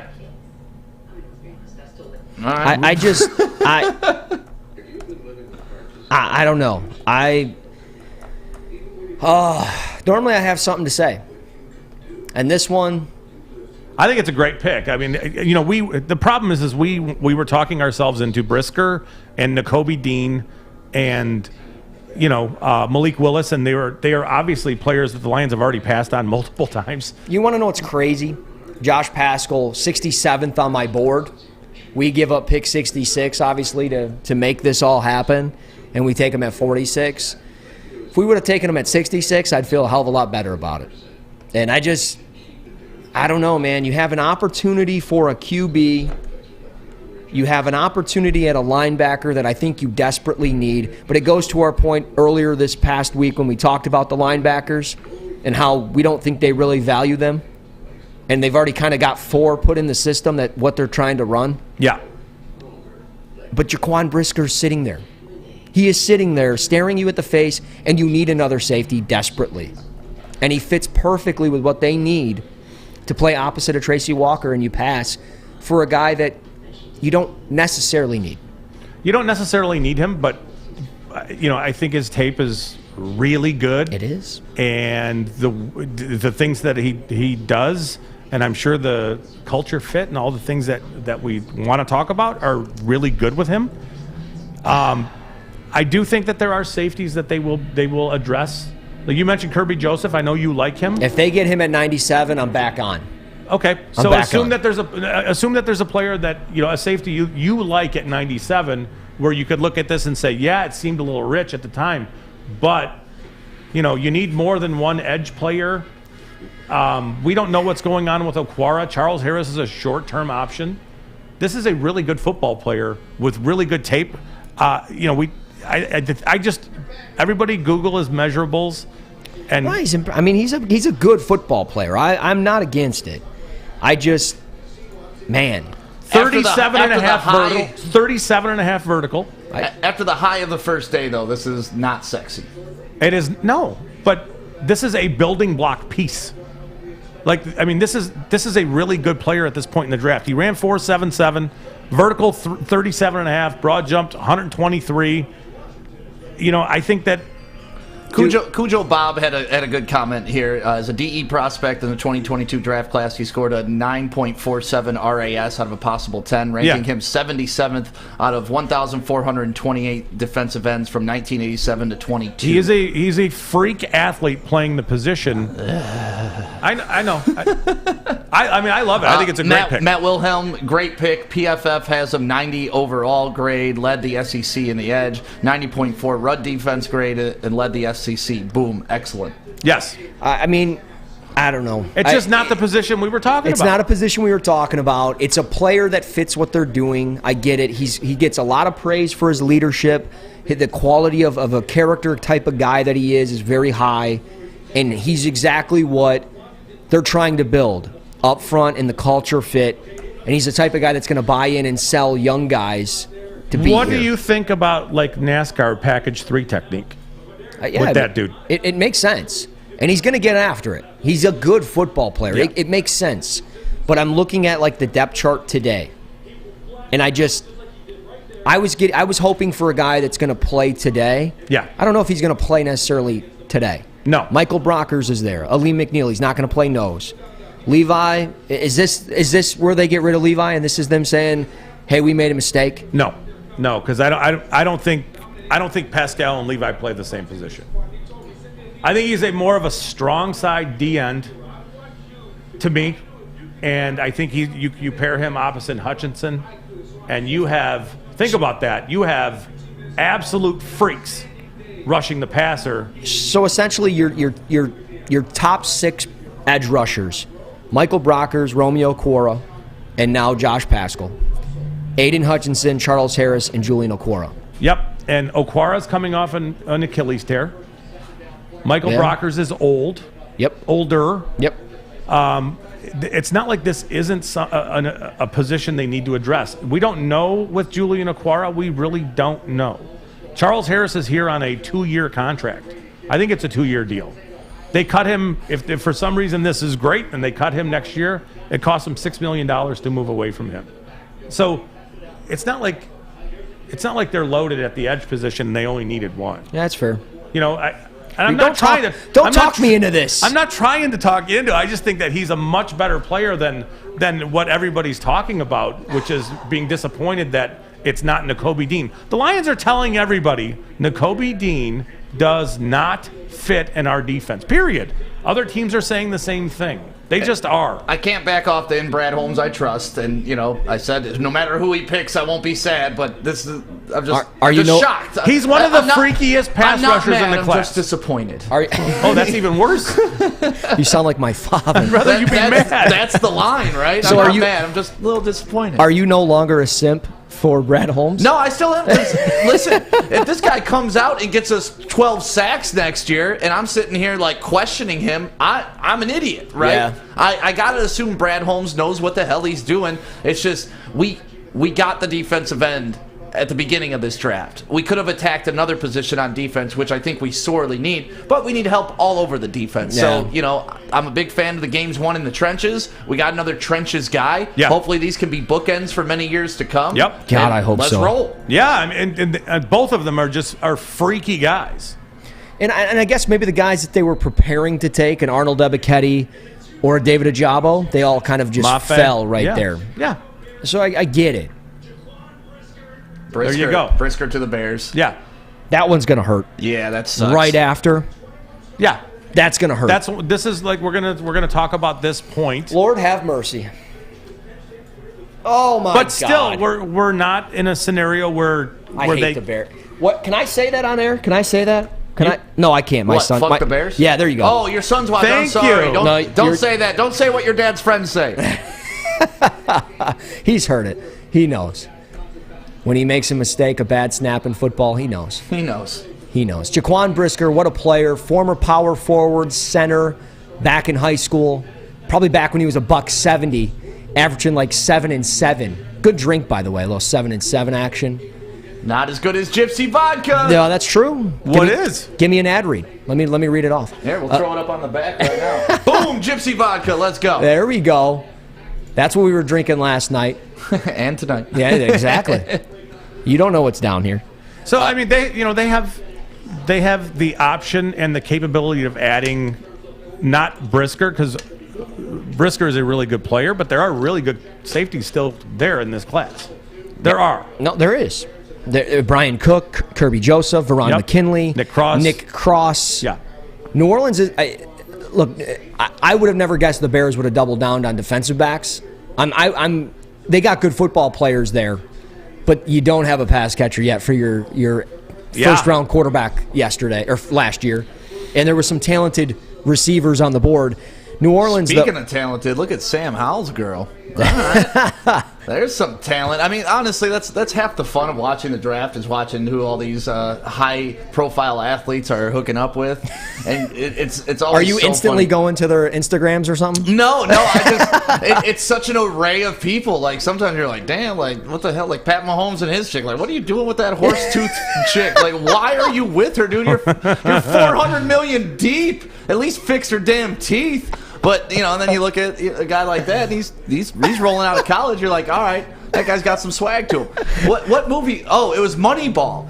Oh, yeah. When they're talking about scouting people, he's like, no, he's got an ugly girlfriend. They're like, what does that do? It's like, ugly girlfriend means low confidence, and I don't want low confidence guys on the team. So, yeah, fix Brittany's teeth. Let's start a GoFundMe. There we go. Somebody probably already did. So with Pascal, I'm trying to think in my head of a good comp for a thicker edge player who's dominant, and a player like Cam Jordan comes to mind.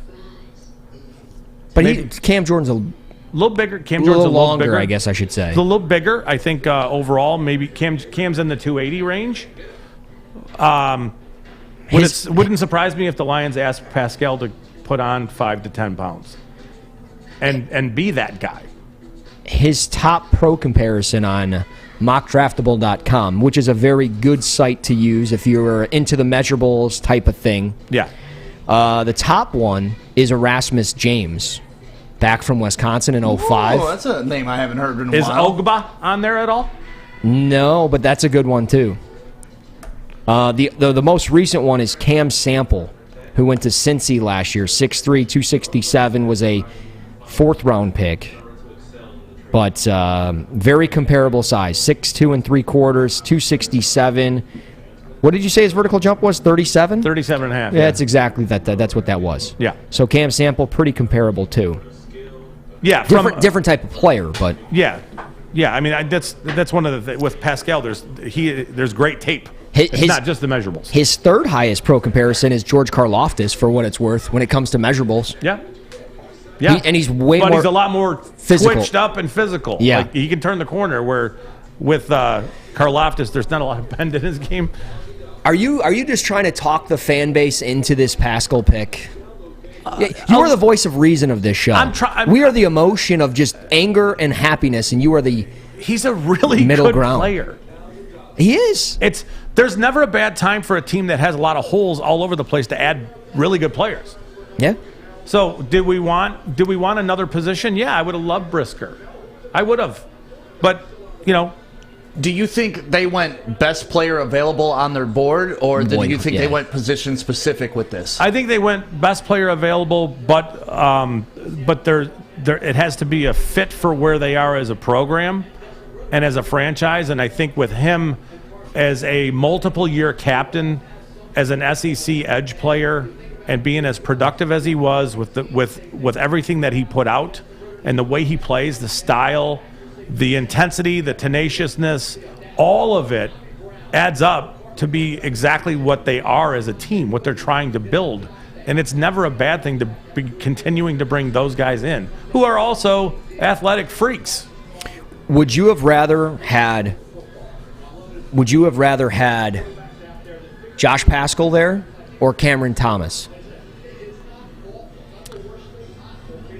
That's a really good question. And I ask it because Adam Baydoun, at Adam Baydoun on Twitter, he said, I'll say it now, not having number 66 change priorities for this team. Josh Pascal provides depth and potential at one of the most important positions. He was the second best edge on my board, only behind Cameron Thomas. Good pick for the Lions. Okay. And he'll tell you more Monday morning. Yeah. Morning Woodward Show. Here. Second edge left on his board, or second edge on his board, period? Probably left. Second best. Okay, left on the board. Yeah, we can move on. He's a really good player. It's a great fit for this franchise, and yes, they took one at 2. We mentioned it earlier, the double dip stuff. It's a really nice pick. It's just, I understand the concept. You already hit that position. Why are you hitting it again? Yeah.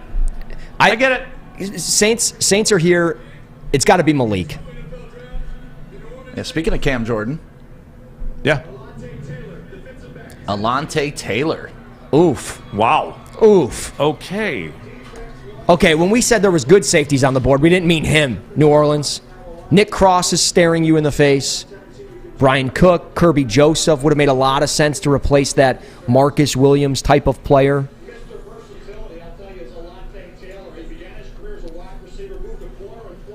That's a interesting pick.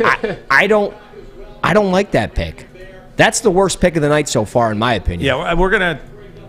So this is where we're gonna have. There's gonna be just a divergent grouping of picks, simply from teams are gonna value these guys just so differently. Mm-hmm. Right. So we're gonna start to see players that this is one of them, with the players that are still available at the safety position.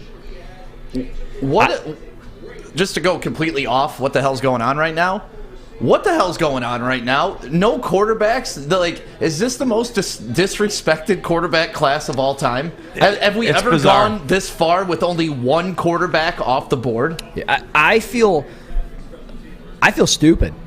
Honestly, I did a bunch of radio hits today, and I was saying, oh, we're going to see a run. We're going to see trades up for him. Don't feel stupid. ESPN was saying the same thing. Like, everybody was saying that. I mean, like, we are almost at Pittsburgh's 52nd pick, the second pick of the draft, and there's still only one guy selected. The guy they selected. The guy that they selected. We've gone full circle and still nothing. You think they're kicking themselves like, shit, we could have gotten Pickett at 51. At this rate, they might be. Probably, but I'm sure that they were all in on Kenny Pickett and, Man, I mean, it makes sense for Pittsburgh to take Pickett, but the fact that here we are, two running backs have been taken, one quarterback, and we're almost through the second round is wild to me. Like, growing up, this was not how drafts went at all. But I think that's the thing. These teams are learning that 2013, 2014 type drafts, you're not taking your E.J. Manuels and getting burnt anymore, and your Jake Lockers, like your Blaine Gabbards. You're learning from your mistakes. But are these guys really that bad? I don't think so, but there's that. Could we go? How many more picks are left in this second round? Could we have a third round? There's 13 more. I think 13 more picks. So Kansas City has traded the pick. Who they trade to? To the Pats. So they're not taking a quarterback. We know that. Patriots are going to do something off. They're taking Nakobe Dean. Perfect God fit. bless America. They're going to do it. The rich get richer. Of course they are. There he is. Look at him. Where's your pencil? It's in his mouth. He had a pencil in his mouth. I hate you, Matt Patricia. He is a... I did meet him. He was kind of cool, but... Oh, man, you should have punched him for all of us. It was at the Senior Bowl. He was cool and took a picture. I don't care where it is. On site, he's getting it. Could be the Senior Citizen Bowl, and I'm still punching him in front of his grandma. I had so much hope going down there. I was like, man, I'm going to open up the chat a little bit, if that's okay. The chat's been open. Chat's been on fire. Fat Patricia, Mr. Ray. No, not Fat Boy. Man, it's booming. I can't even scroll up. Yeah, no, it's been rolling. And some people are saying, oh, pay attention. Y'all don't know what the hell you're talking about, our last pick with Pascal. But, Scott, you're on it. You're paying attention. And I fully admit it. I'm pretty ignorant to that guy. So, like, it just wasn't somebody that jumped off the board for me when you got, like, the Nakobe Dean sitting there and stuff like that. And Malik Willis, who I think is still a viable pro. Yeah. Yeah, it's just, people... it's not like I'm being cocky about it, but I think people will understand when they see him play why the pick was made. Yeah, and I love to be proved wrong. Show me. There's a couple of good comments in here in regards to Josh Pascal. Alpha Dog 23, Josh Pascal had cancer. I mean, I'm shocked by the pick, but his story is amazing. I'm really rooting for this kid. Completely agree. D. Smitty says, still a chance Malik can go to 58 for the Falcons. Yeah. And a Philly. Damn, Philly's up next. Yeah. T-Mac says, Pascal in my book is a darn good football player, but you want a undersized mantlet linebacker or an average safety or a backup quarterback. Pascal will start. I'm calling it now. 4-3 defense has arrived, baby. 4-3 defense isn't a real thing anymore. Sorry, T-Mac. Yeah, it's more of a 4-2. 4-2-5. He's talking more about the 4-down line. He is talking about their transition to 4-down line. I know. Yes. I'm sorry. Quit being snarky, man. I know you didn't get your guy. I know. But if he goes now to the Patriots... Oh, God. Patriots are so good about just snaking in there and taking good players. Yeah. But what would be like the Patriot pick? What would be like a Patriot pick here? Scott knows. A bad safety? Oh, no. A bad wide receiver? No, I don't know. You do know. I know you know. What was that massive response? The pick. Okay. It's an interesting pick. The Patriots are not great. They're not good at the draft like some people think. They're just not. They miss a lot. What do they did something off the wall here? They did not take the punter, did they? No, but this is a player who I was hoping the Lions would take in like round 4. Sebastian Janikowski. No. Can I get Tyquan Thornton from Baylor? Super fast little dude. Ooh, that's going to be dangerous. Yeah. All right, somebody got a hold of Adams cocaine last night in New England. I mean, what are we doing? He's a sub 4.340 dude. Travis Jones is staring you in the face. That's who I thought the Lions would take. Nakobe Dean. I really did. If they would have taken Travis Jones, I would have been okay with it. That's who I thought the Lions were going to take. I'm okay with Josh Pascal, but I'm just not. I'm not. There's no way it's Thornton. You're busting my balls, are you? Well, I'll be busting quiet. my You can chops? find out. Hey, what if it would have been Travis Jones? Lawrence Guy gets replaced on stage. Yes. Wow.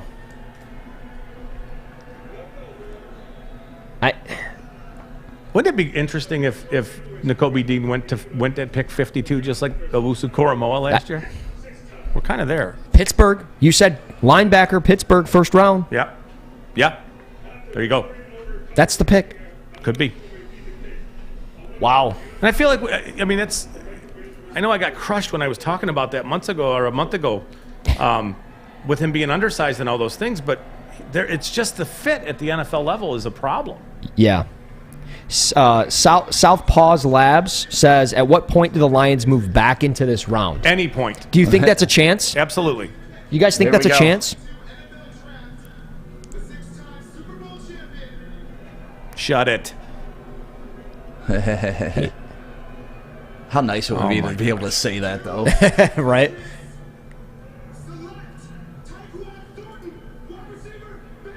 There it is.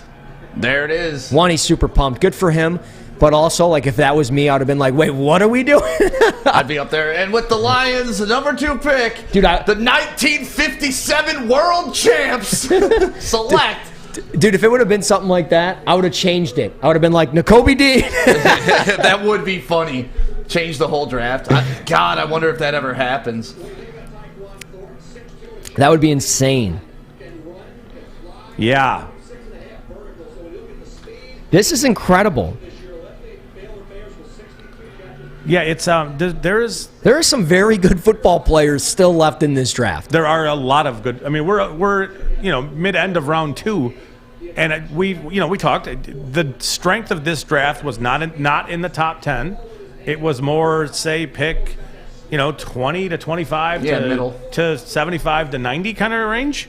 Yeah.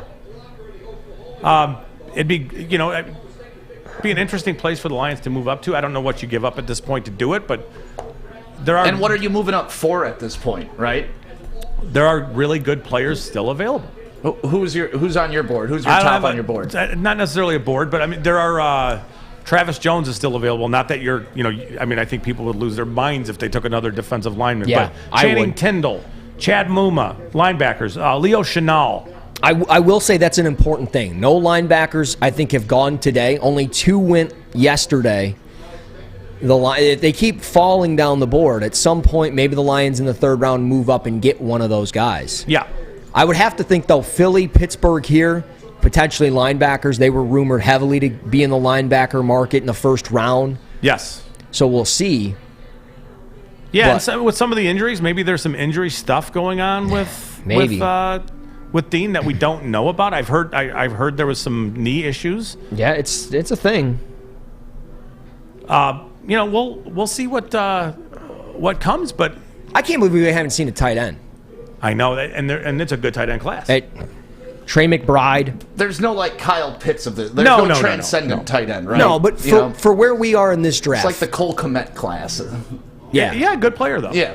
But yeah, we're 50 picks in, and there hasn't been one. No, and I think we'll start. They'll start coming up. Maybe here, yeah. Again, Minnesota at 53. I think is a pretty good spot for another tight end. I know it sounds crazy, but Irv Smith, if he doesn't come back healthy, Yeah. you're going to need a tight end because Tyler Conklin was pretty good. I want to give a shout out to everybody that's in the chat, that's been participating, everybody watching right now. Make sure you subscribe and like. And I always love to do the age, sex, location check from AOL Messenger back in the day. Just let us know. Actually, let's just do the location. Let us know where you're watching, because sometimes we get people from all over the world, and it's really cool people watching Woodward Sports for all this stuff. So we appreciate you. Make sure you subscribe. We're trying to get those subscriptions up, but let us know exactly where you're watching from tonight, because we're right here in downtown Birmingham, right off Woodward. That's right. First road ever made. First paved road. First, whatever, dude. Well, you can't say first road. You got to be right. Well, I mean, you're right. I'm sorry. My apologies. 14 female Cali. Cujo Bob. Be careful, Cujo Bob. All right. Thank you, Jack Harrington. Appreciate you. Denver, Colorado in the house. Nice. Detroit City says he's watching in Nigeria. Not sure if I believe him. We got Buffalo here. Traverse City, St. Joseph, Grand Rapids, Coldwater, Hudsonville, Allen Park. Love it. Love it. Wyoming, Michigan. Lots of West Siders. What up, West Side of the state? North Carolina, Largo, Florida. It's awesome. Yeah, Very cool. That's why I love doing this. You know, you got Texas? San Francisco, California, Oklahoma City, Tampa, Huntsville, Alabama. San Francisco. Love it. New Jersey? Are you guys all happy with your team's drafts? Because as a Lions fan, I'm still happy. Like I'm still very happy with what we've taken away so far out of the first 2 rounds. Yeah. Good football players. I mean, it's, you know, the desire to be physical and impose your will on an offensive line is something that the Lions have decided. Brad Holmes has come in and pretty much rejected what was here, right? So you've added multiple edge players. You've added 2 defensive tackles. You've gotten much more physical and imposing up front. Same thing on the offensive line. We have screamed for the longest time that we want them to build this thing from the inside out, be a tough football team to play. Okay. And I mean, yeah, that's what they got. They got a guy that fits the bill. Yeah. Physical, gets after it. That's Pascal. Yeah. And there's a lot of people that liked him. A lot of people. He bangs in the trenches. Eagles sitting here, though. They added A.J. Brown. They added Jordan Davis. I don't think they add another receiver. No. Even though there's plenty of receivers on the board. Yeah, there are. Where are they at? I mean, is there a tackle at this point? Where Bernard Raymond would be like the highest rated on the consensus. Yeah. I wouldn't take him. I'd be looking at like a Luke Godeke or a. I mean, I would maybe even be looking at another tight end. They got rid of Zach Guard, Ertz. maybe? Yeah. Guard, yeah. I don't know. Who's this? Carly Lloyd, Olympic gold medalist.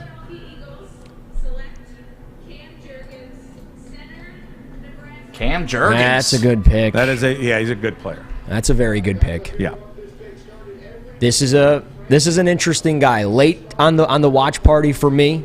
When I started watching him, super athletic, can reach block. He struggled at times against Wisconsin. He had to reach a 3 technique. Good luck. He was getting his tail kicked a couple of times. Yeah. But, you know, there's no, like, limitation with him. Like, Tyler Linderbaum kind of looks maxed out with his frame. Yep. Jurgens looks like he can kind of add a little bit to it. And this is your Jason Kelsey replacement. Yeah, super mobile dude. If you're running outside zone, he's one of the guys who could really help you. And this is going to help Jalen Hurts. Yep. Yeah. But look at the movement in the feet there. Yep. His movement, his weight transfer from his post foot to his set foot is very smooth.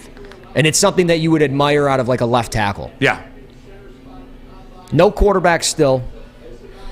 Nakobe Dean's going to Pittsburgh. Go ahead and just chalk it up. Yeah, the pick is in for Pittsburgh, it says. They saw him. They couldn't believe it. Mike Tomlin's smiling with his sunglasses on.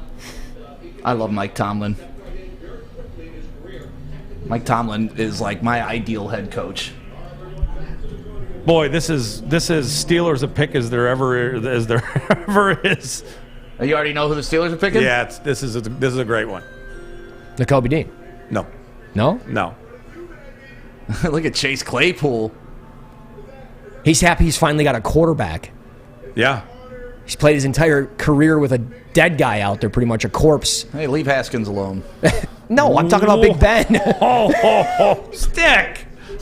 Is it too soon? Be sure to hit that like button on your way out. Look at that. George Pickens. Oh, wow. That's a perfect fit for that franchise. The physicality, the blocking, the swagger. That is all of it. That is a very good pick. That is a very, very good pick. Yeah. I without injury, he might be a first round guy. Yeah. He would have been. And I was going to say that. A physical, big catch radius, long, athletic. Some say he's got the best hands in the draft. That's Jahan Dotson, who went 16th to the Washington Commanders. But he can catch, man. He can move. Yeah. He's a guy.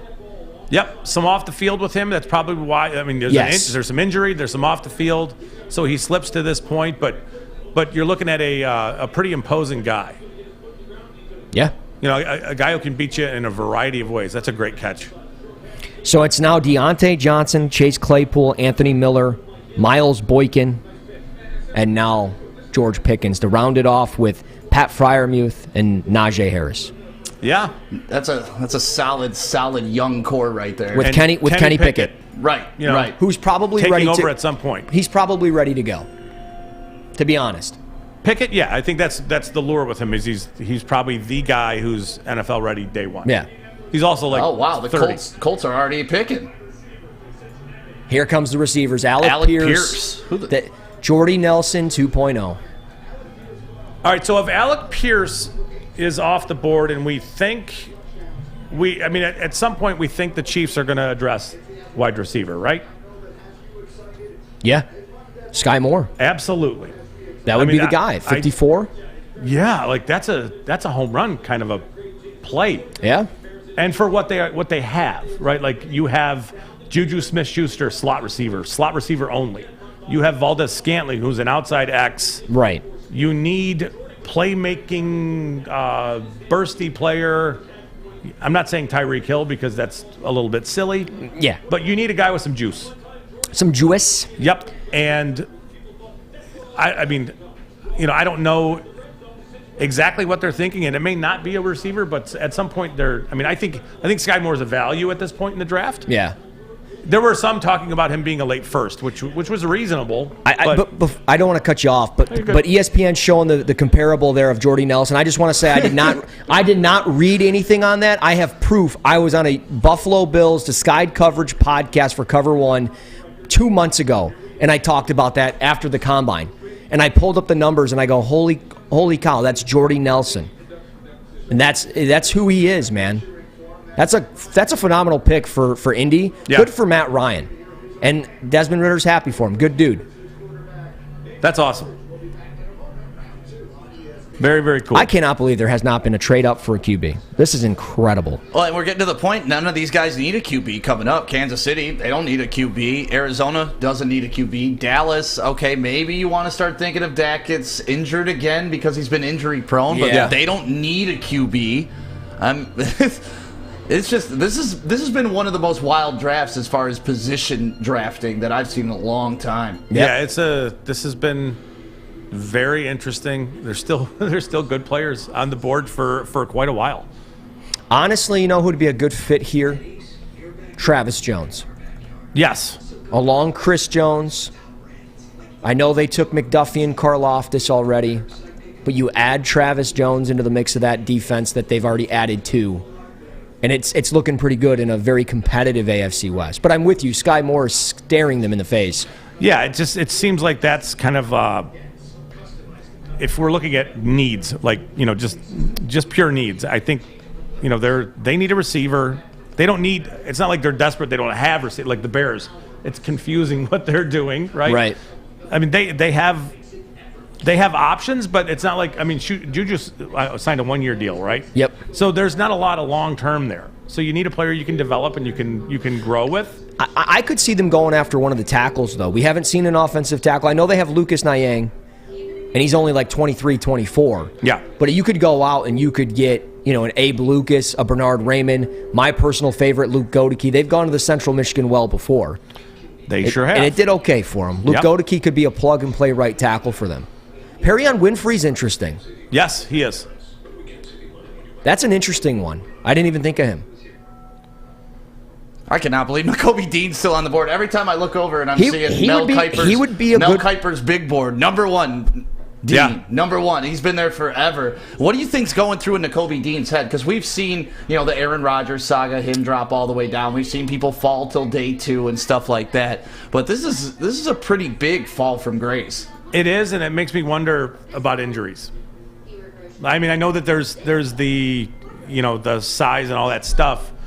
I've heard a little bit of that he's a lot slower than people thought, which it's hard to justify saying that when you look at what he looks like on film, right? Because in short areas he's very quick. Mm-hmm. Some of that is because his instincts are so good; he can find the ball so fast. But it's a little easier with that Georgia D line in front of you to open up lanes for you to run through. But I wonder if we're going to hear about some injuries with him that we just didn't know about. Detroit Dabber saying the first tight end just went with McBride, so maybe that's who Kansas City was picking? Dude, I'm going to just walk out, and I'm going to go find that guy that was just walking around out here yelling at you earlier, Stick, and I'm going to punch him in the face. Why? Because I have a video clip, and I'm going to go find this thing, and I'm going to retweet it. I have a clip of me breaking down Trey McBride, and you want to know who I compared him to? Travis Kelce, I'm assuming? His upside. But then they took Noah Gray last year, right? Yep. But, I mean, Noah Gray's like a solid low-end number 2 if you're lucky, maybe more of that number 3. You get a Travis Kelce 2.0 in a sense with Trey McBride. And that's a win. If that's who they just took, that's a win. Yeah. I mean, Travis Kelce 3.0 is a win, right? Any version of a Travis Kelce you're good with. Yeah, and Kelsey's getting a little older, and, you know. That's crazy to me, though, that last year they literally took his replacement and is not. Oh, cool. And Tegon's up there, so maybe he's going to announce the tight end. Tony Gonzalez do the announcement.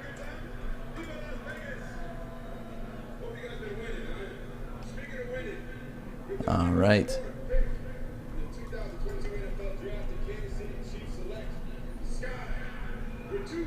Ooh, Sky Moore. Yeah. So it wasn't the tight end, Sky Moore. Oh, so maybe- somebody was just messing with us. Dabber, maybe the what tight are you end went to doing, Arizona. man? Oh, maybe we're that far behind? They were way behind yesterday. That's true. That's a good pick, though. We mentioned it already. Chiefs, Sky Moore. That is a good, especially after losing Tyreek Hill. Yeah. I mean, you're getting a little guy in space like him. Yep. That's good. Yeah. Him and Mecole Hardman, man, they're gonna pair up well with each other. And if if Juju can get the long-term deal, if he pans out, Yeah. you're cooking with something there. Yep, for sure. And this goes back to the dynasty football in me. Like this, him getting drafted there puts him above a lot of wide receivers. He's not more talented than, but because he fell in that system and they're going to need a replacement for Tyreek Hill, Yeah. that is a good guy to look at in your dynasty draft. Yep. Without a doubt. It's interesting. If I pull up his mock draftable comparison, one of the guys near the bottom is Stephon Diggs. Okay. And I think from a route running perspective, you could say that's fairly close. Yeah, Not as fluid yet Yeah, but I mean, he's very capable. Oh, McBride to the Cardinals is what they're saying. with Zach Ertz. Oh, that's a nice fit. Long term. McBride Yeah, no, that's in a- that offense. They've added Marquise Brown, Trey McBride. What'd they do in the first round? I don't even remember. Did they have it first round pick? Did they get rid of it because they got Marquise Brown? Oh, yeah. They gave got- it up for. Yeah, they gave it up. Yeah. Here it is. The pick's in. And that- Aeneas. Oh, man. What a great player Aeneas Williams was. He was awesome. He was fantastic. That's why he's got that gold jacket. Bay Bay. Yep, there it is. Trey McBride. I mean, that's a good pick. I mean, it just is. Yeah. You're gonna see him do so much underneath in that offense. He's gonna run stick routes. No pun intended there. He's gonna be running after the catch, and that's a great landing spot for him. Yes, it is. Passing offense, an incredible journey to get to the NFL. I mean, all of it for all these guys. But Yeah. his story is very interesting. If you haven't looked at it, look up Trey McBride's story to the NFL. Very good stuff. Somebody said Brock Wright is better. Ryan Sigler, you are incorrect, sir. But this, you mentioned it. This is the area where we may see a little bit of a tight end run. Yeah, tight end receiver run. Jelani Woods, I think, is Very maybe- interesting for Buffalo at 57. Yep. They did a lot of research on him. Even though they added O.J. Howard. I would not be surprised if Nakobe Dean comes off the board to Dallas. Dallas was talked about yesterday as moving up in the draft into round 1 for a linebacker. They ended up taking Tyler Smith. Yeah. I It could feels see like it. a Jerry kind of move, right? And it would piss me off. I hate the Cowboys. Almost as much As the Bears? as the Bears. Fuck the Bears. Boom. Okay, Ryan Sigler was just joking. Brock Wright is a lot worse. LOL. Yes, you are correct. What about that, Willis? Yeah, still no Malik Willis. That's incredible. Atlanta, though, coming at 58, they got to be going quarterback. You would think. You got to. If they don't, something's up. Because the amount of research that they've done on these quarterbacks, it's a lot. I can't believe we are essentially 9 picks from this round being over. Yeah. It's gone by fast. Yeah. And there is no QBs yet. This is just remarkable. What's the least amount of quarterbacks selected in a draft? I have no idea. Incredible. So Cowboys on the clock. It's just crazy. It used to go from running back and quarterbacks being everything, right? All day. That was it. That was who you wanted to target. That was number 1, number 2 pick, and now it's just who cares? Yep. Take your quarterback when you can. Yep. Here we go. The pick is in Roger. for the Cowgirls. Roger Goodell. He's awesome, though. Oh, yeah. He embraces his role very well. Yep. He knows what's up. Sam Williams. Are you surprised at all? I'm not surprised. The off the field and Well, yeah. Oh, but- No, it's stuff. the Cowboys. They I know, don't give but a it's shit. Dallas. And that's why. Yeah. But when you look at Sam Williams, I mean, this guy's a juiced-up pass rusher. Yeah. He's got plenty of it. And him paired up with Micah Parsons at times off the edge, that's fun. Yeah. Yeah. I mean, he is somebody that can dip his shoulder. He's got decent, pretty decent length, for arm length and everything else. Yep. He just kind of runs the arc, and he's got that upfield burst. And power, right? Like running through contact. Yep. Reducing the surface area with like you're saying. Yep. Making it tough for the tackles and forcing them to reach and bend at the waist. Yep. Which reduces their power and yeah. So let me ask you this, though. Nakobe Dean, I know I keep going back to him, but it's blowing my mind. If he goes to Ole Miss, is he the player he was at Georgia? That's a great question, and I have no idea. I mean, I don't have there's no good answer for that. But Okay. but we're getting a message loud and clear from the NFL That he sucks. No, Right. maybe, but it's one of two things. There's injury stuff that is forcing him to fall, or the NFL recognizes that there's just not a great place for him, and with playing the position he plays, and with maybe some of the issues that there are with his game. That's the only two things: is he's not a great fit as a linebacker, or there are injuries. And I think, Russ, you tell me I'm wrong. I mean, I don't know that there's any other way to explain that what's happening with him. No, you're absolutely right. Buccaneers just traded up, though. Could we see a tight end from them? Possibly. Yeah. Yeah. They traded with Buffalo here, but yeah. I mean, you mentioned Malik earlier with them. Maybe they get in front of Atlanta. It's very possible. kind of adds up there, getting in front of Atlanta. Yep, it all adds up there. But yeah, Nakobe Dean, this is interesting. I mean, I thought there would be a little fall. Yeah. But not this far. 57, 58, 60 range. This is quite the drop. Well, we talked on our pod about him and Owusu Koromoa being in the 52 range, like that was kind of the playbook or what I thought might be in his future. Yeah. Here we are going past that, and now I'm wondering if this is injury-related stuff. I wish I could ask. I mean, we'll find out at the end of the day. After the draft, it'll all come out. But yeah, I just want to say I know who the Bucs are taking, and I just want to say that I called it. okay. So it's not Malik Willis. It's not Malik Willis. It's in regards to a certain offensive tackle. Raymond?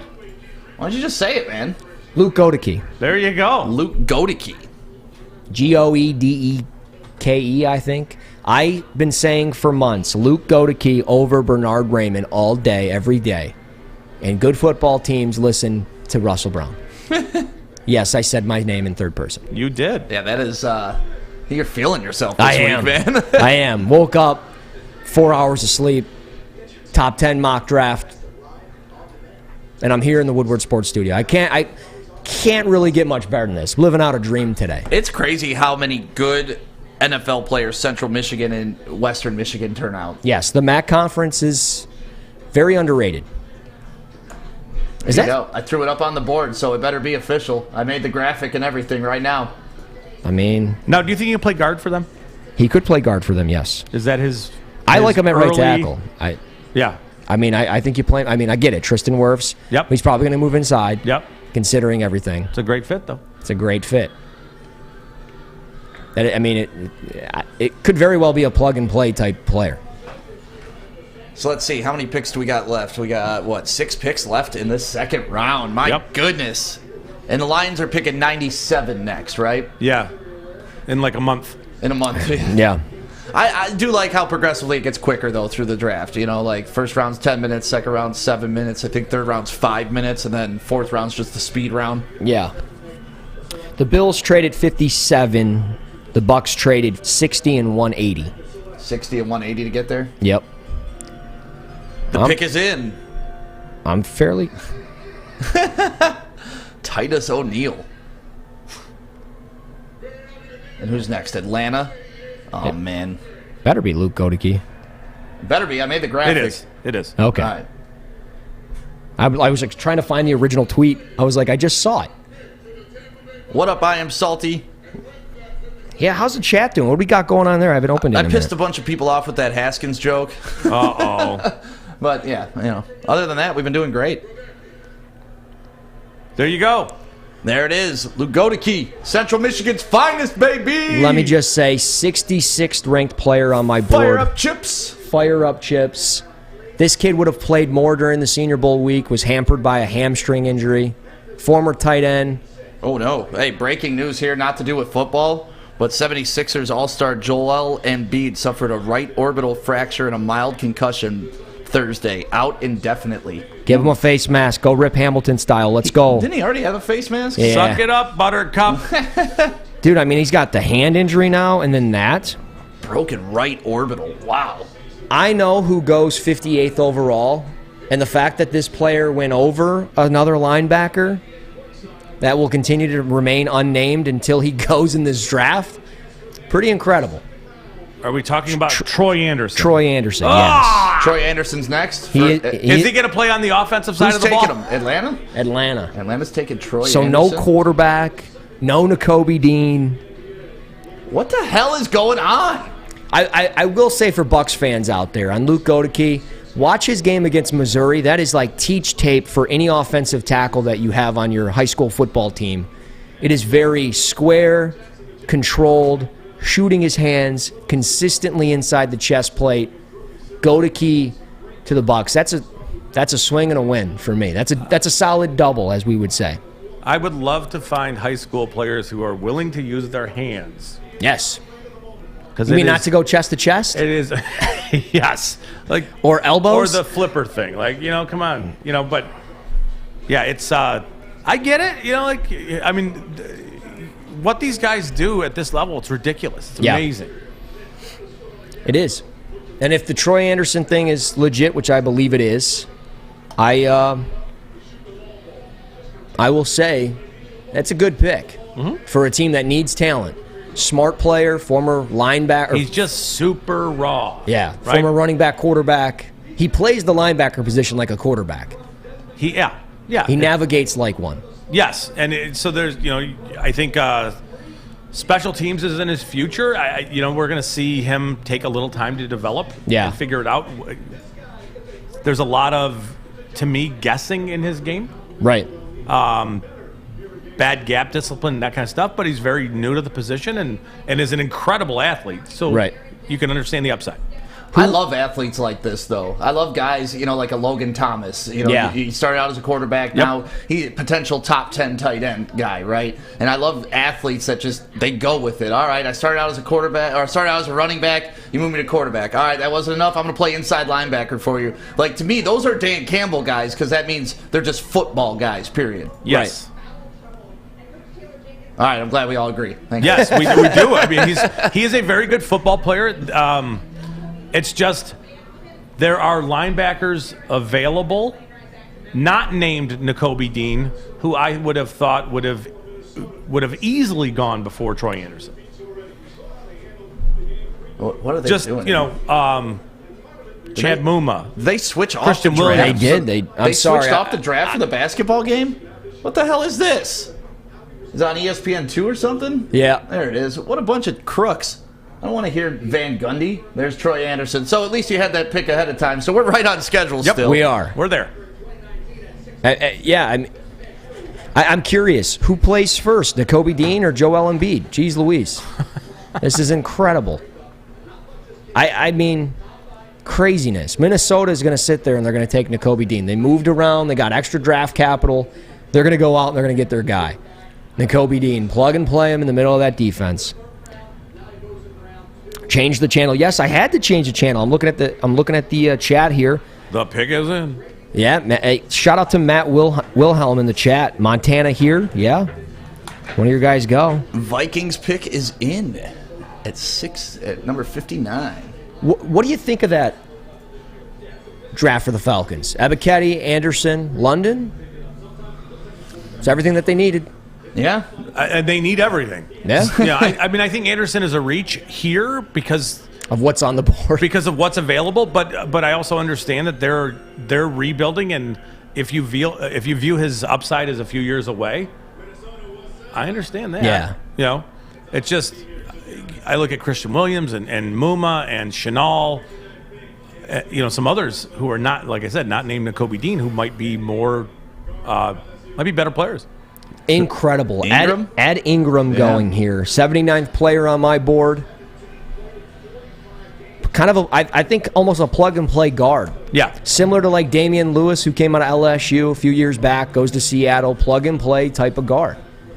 And, I mean, he was very stout down at the Senior Bowl. Yeah. Checks in at 6'3", 305, 307 area. I like him. That's a good pick for Minnesota, who, over the years, it seems like they've kind of... Yeah. Oh, yeah, he throws guys around. This is like the type of thing with Minnesota, though, where like they've needed to continue to upgrade their... I love it. They've needed to upgrade their offensive line on the interior consistently. Yeah.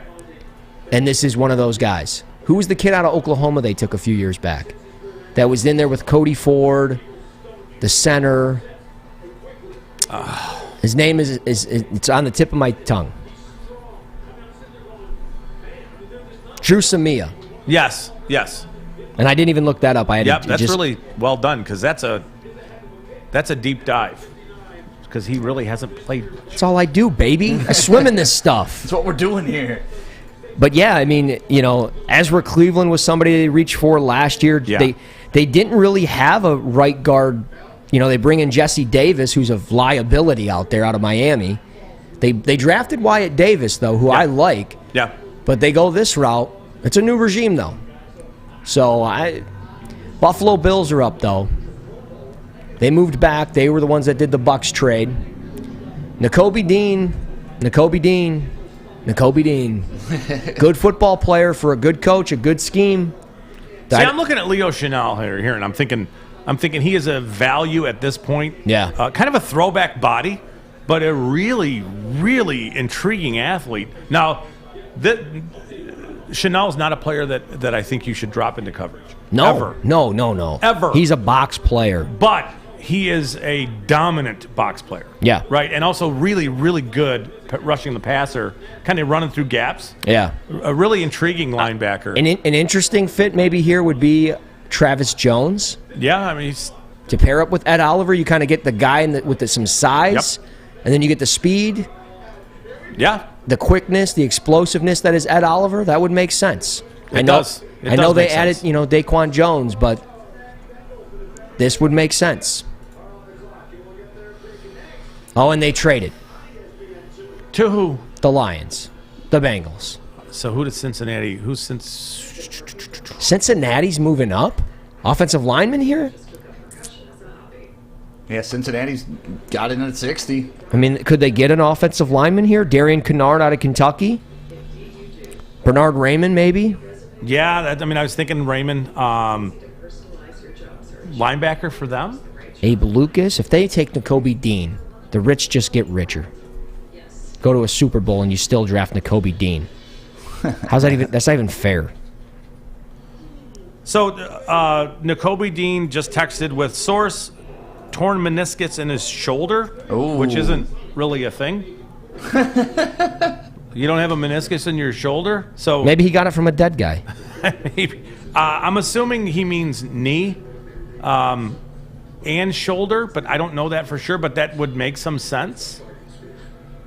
In fact, okay, I know what he's saying. He just didn't put a comma in here. He's got a shoulder injury and a torn meniscus. That's what's Punctuation happening. matters. Yes. Well, I'm dumb. So, like, try. No. Punctuation matters. Well, yeah, the comma kind of was important in there. Yeah. Yeah. So I think that's the issue with Nakobe Dean, on compounded with the size and the where do you play him concerns is this injury that if he's not running because he tore his meniscus, that's one of those things where you don't know whether it's a short-term fix or a long-term problem.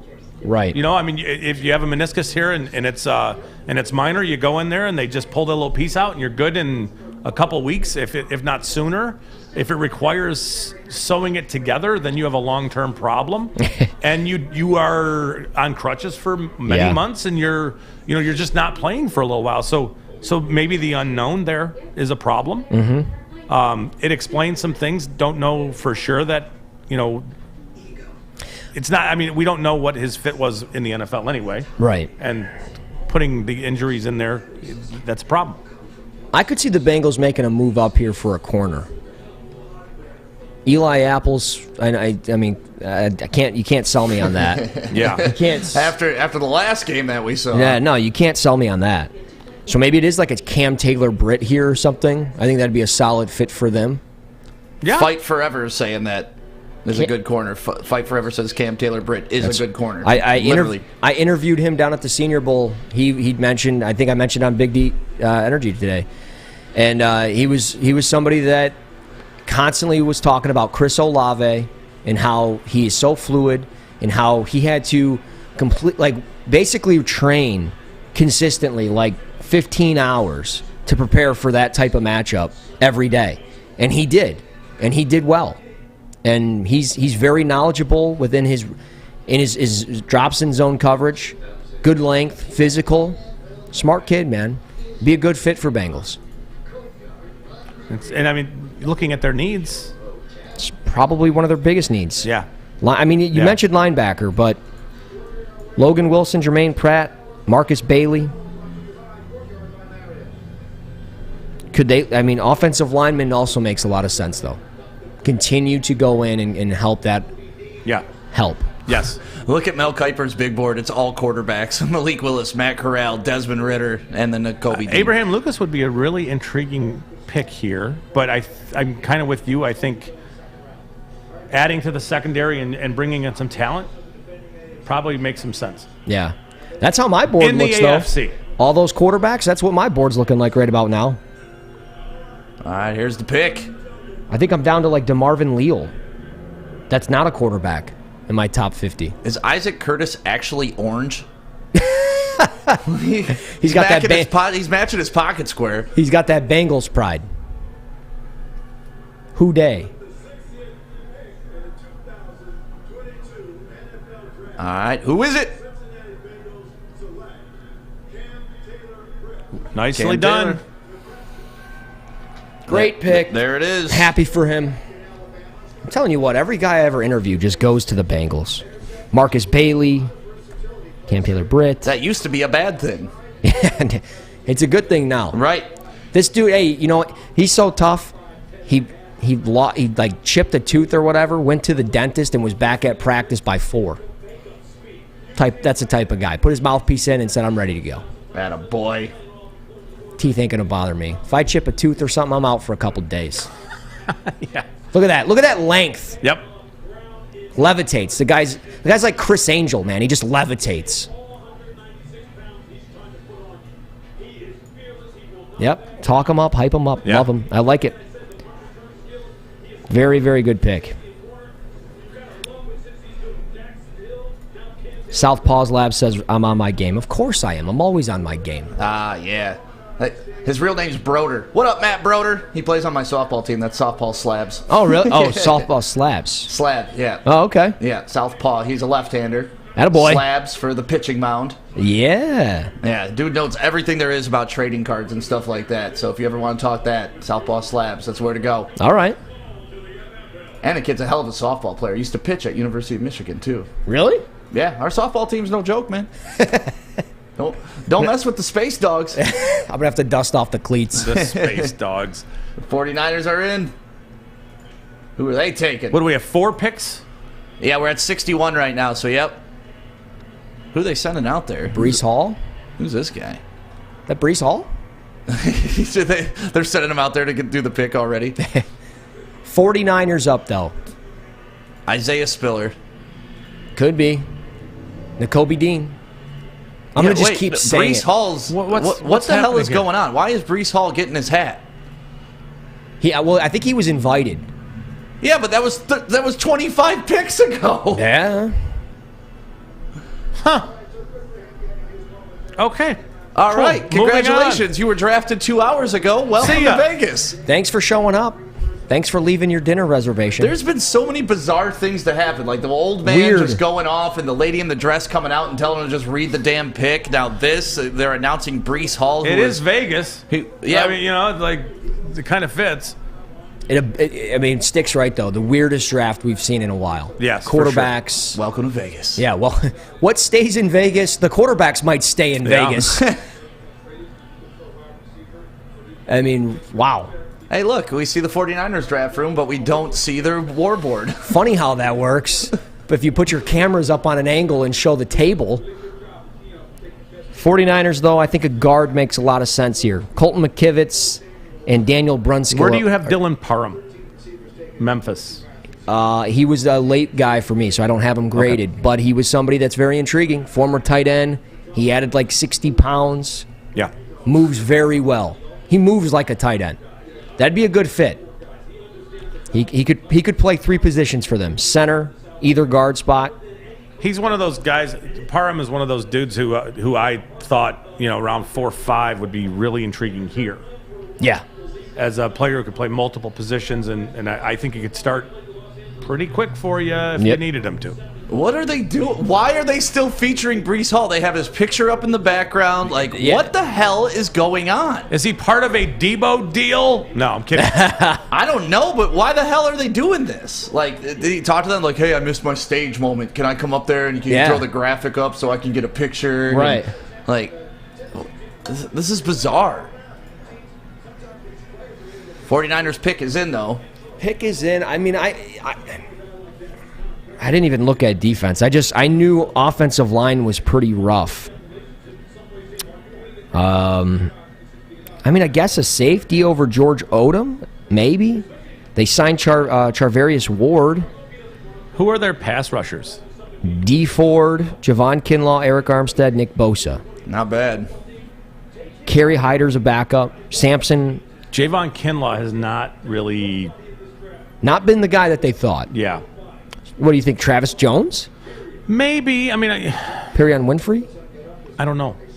I don't know who it is. I don't know that their issues are on offense. Outside of maybe a guard, which, again, they might value later in the draft. Yeah. All right, here we go. Who's that, Ken Norton Jr.? Is that Solomon Thomas? Oh, it's Eric Armstead. I thought it was Solomon Thomas. My bad. That guy bit me in the tail. Yeah. Hey. That's when I learned that, sub 285 pass rushers can't play inside. Yeah. Not full time, for sure. No, not full time. NASCAR package. Oh. There you go. Drake I thought Jackson. he could have been a first rounder. I talked about that yesterday. He fell a little bit. He did. And he kind of forgotten about. Yeah. Through the entire process. Did you like him enough in the first round? I thought the first round was not great, and as a guy who has flashed at times big time ability, I thought he could have snuck his way in the back end of it. Yeah. As a surprise, I would have thought he'd have been in the middle of round 2 range. Yeah. With some ability to be a little earlier, but. No, I would agree with that. Off my board, 52 overall. Yeah. Great length for the position at 6'3", 254. Yep. That's a nice read right there. Oh, yeah. He's kind of crazy looking long arms. He looks the part for sure. Yeah. Look at that. This is a good pick for D. Ford, who's not getting any younger. That's kind of I'm worried. I wonder what his contract's like. D. Ford. And you just, this is the point. You can't ever have enough pass rushers, period. No. You just can't. Yeah, no, you can't. I keep going to the Pascal thing. Yeah, People are going to get pissed about it. They can start saving some money after this year with D Ford. He'll be 32. Yeah. And D Ford jumps off sides. A lot. Well, you got to Let's be honest, he cost him a damn Super Bowl. You have to find your way to move on from those older dudes who are overpaid. Yep. Good pick. Oh, man, I love Good that pick. Wow. I thought Brian Cook would go earlier than expected. I didn't think 62. You have him a little later? Yeah, Little bit later? I thought he would have been like a late third, maybe. Maybe early fourth was like the grade. Yeah. But I thought late third. I might have said it on the safety deep dive show that we did. Yeah. Which you guys can subscribe to on Spotify and Spreaker. The draft show with Bischoff and Brown. We'll be doing more. Yes. Who'd San Francisco take again right before this? They took Drake Jackson. Drake Jackson, that's Edge right. USC. All right, we got 3 more picks. 3 more picks. No, 2 more picks, right? Buffalo and Denver? Buffalo and Denver, and that's it. 2 more more picks. picks. Apparently, I need to take a math class. 32 plus 32. But is this where those supplemental picks come in? And it's No, like, they it's come in at the end of round 3. Round 3. At the end. And that's where our 97 comes in because of Yeah. Brad Yes. Holmes. Yep. Because of Kenny Galladay. Yep. I think. And the Was picks that are the, or flying. was that the compensatory for Brad Holmes? The Rams got that. Okay, all right.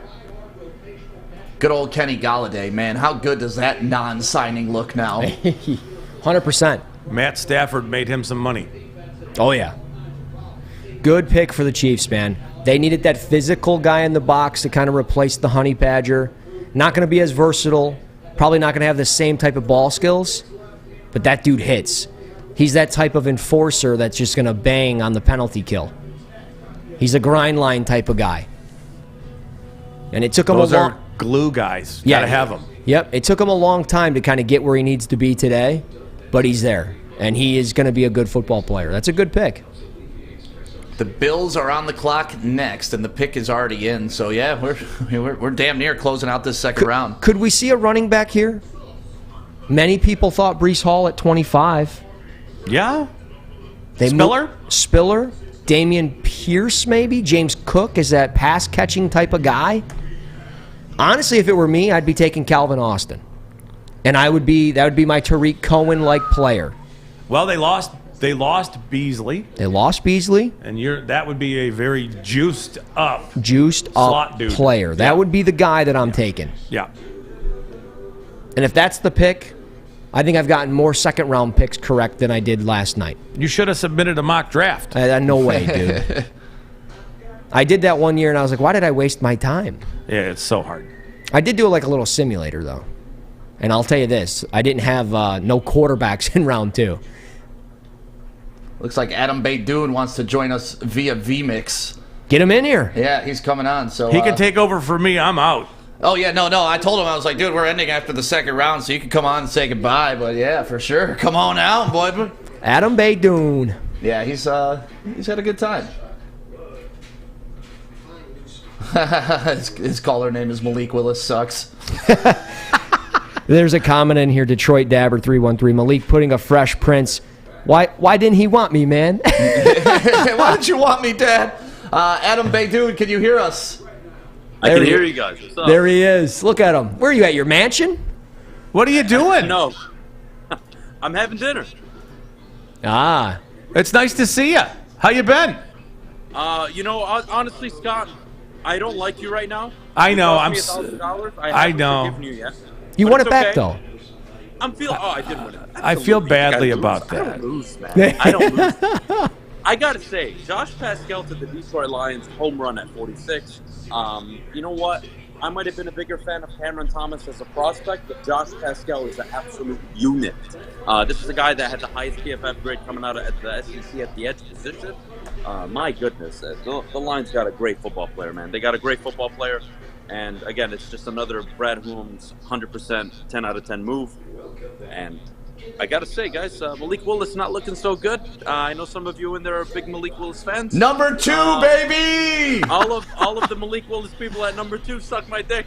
I can't believe this dude's I'm falling good. out of the second round. It is It's wild. making me laugh. And Stick, it's not really at you. It's at I don't want to call them out because I don't want to give them attention, but there's certain people that work in the media in Detroit that, call themselves credentialed media and, experts. And they're sitting out here trying to convince Lions fans that Malik Willis is actually a pick at number 2. And those guys can suck my dick. Not you. I love you. Yeah, because, I'm not going to do it anyways. You were duped. I wasn't duped. I just have fun with this shit, man. I don't take this serious. I would love it. Seriously. Yeah. I mean, to me, it's all a guessing game. Like, look at all the millions of mock drafts that we did. Nobody got it right.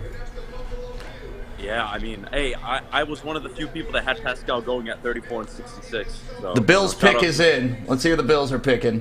What do you, Adam? What do you think the Lions do at 97? 97, I would say they're going secondary 100%. Like a safety, Kirby Joseph? Safety, And they're I don't think Bills took James Cook out of Georgia. James Cook, Georgia. I like they that need pick. a running back. They struggle to run the ball. I did say Good for that. the Bills, man. Dude, these teams are doing exactly the opposite of what these idiot fans want. And I'm all for it. Great job to the NFL franchise stuff.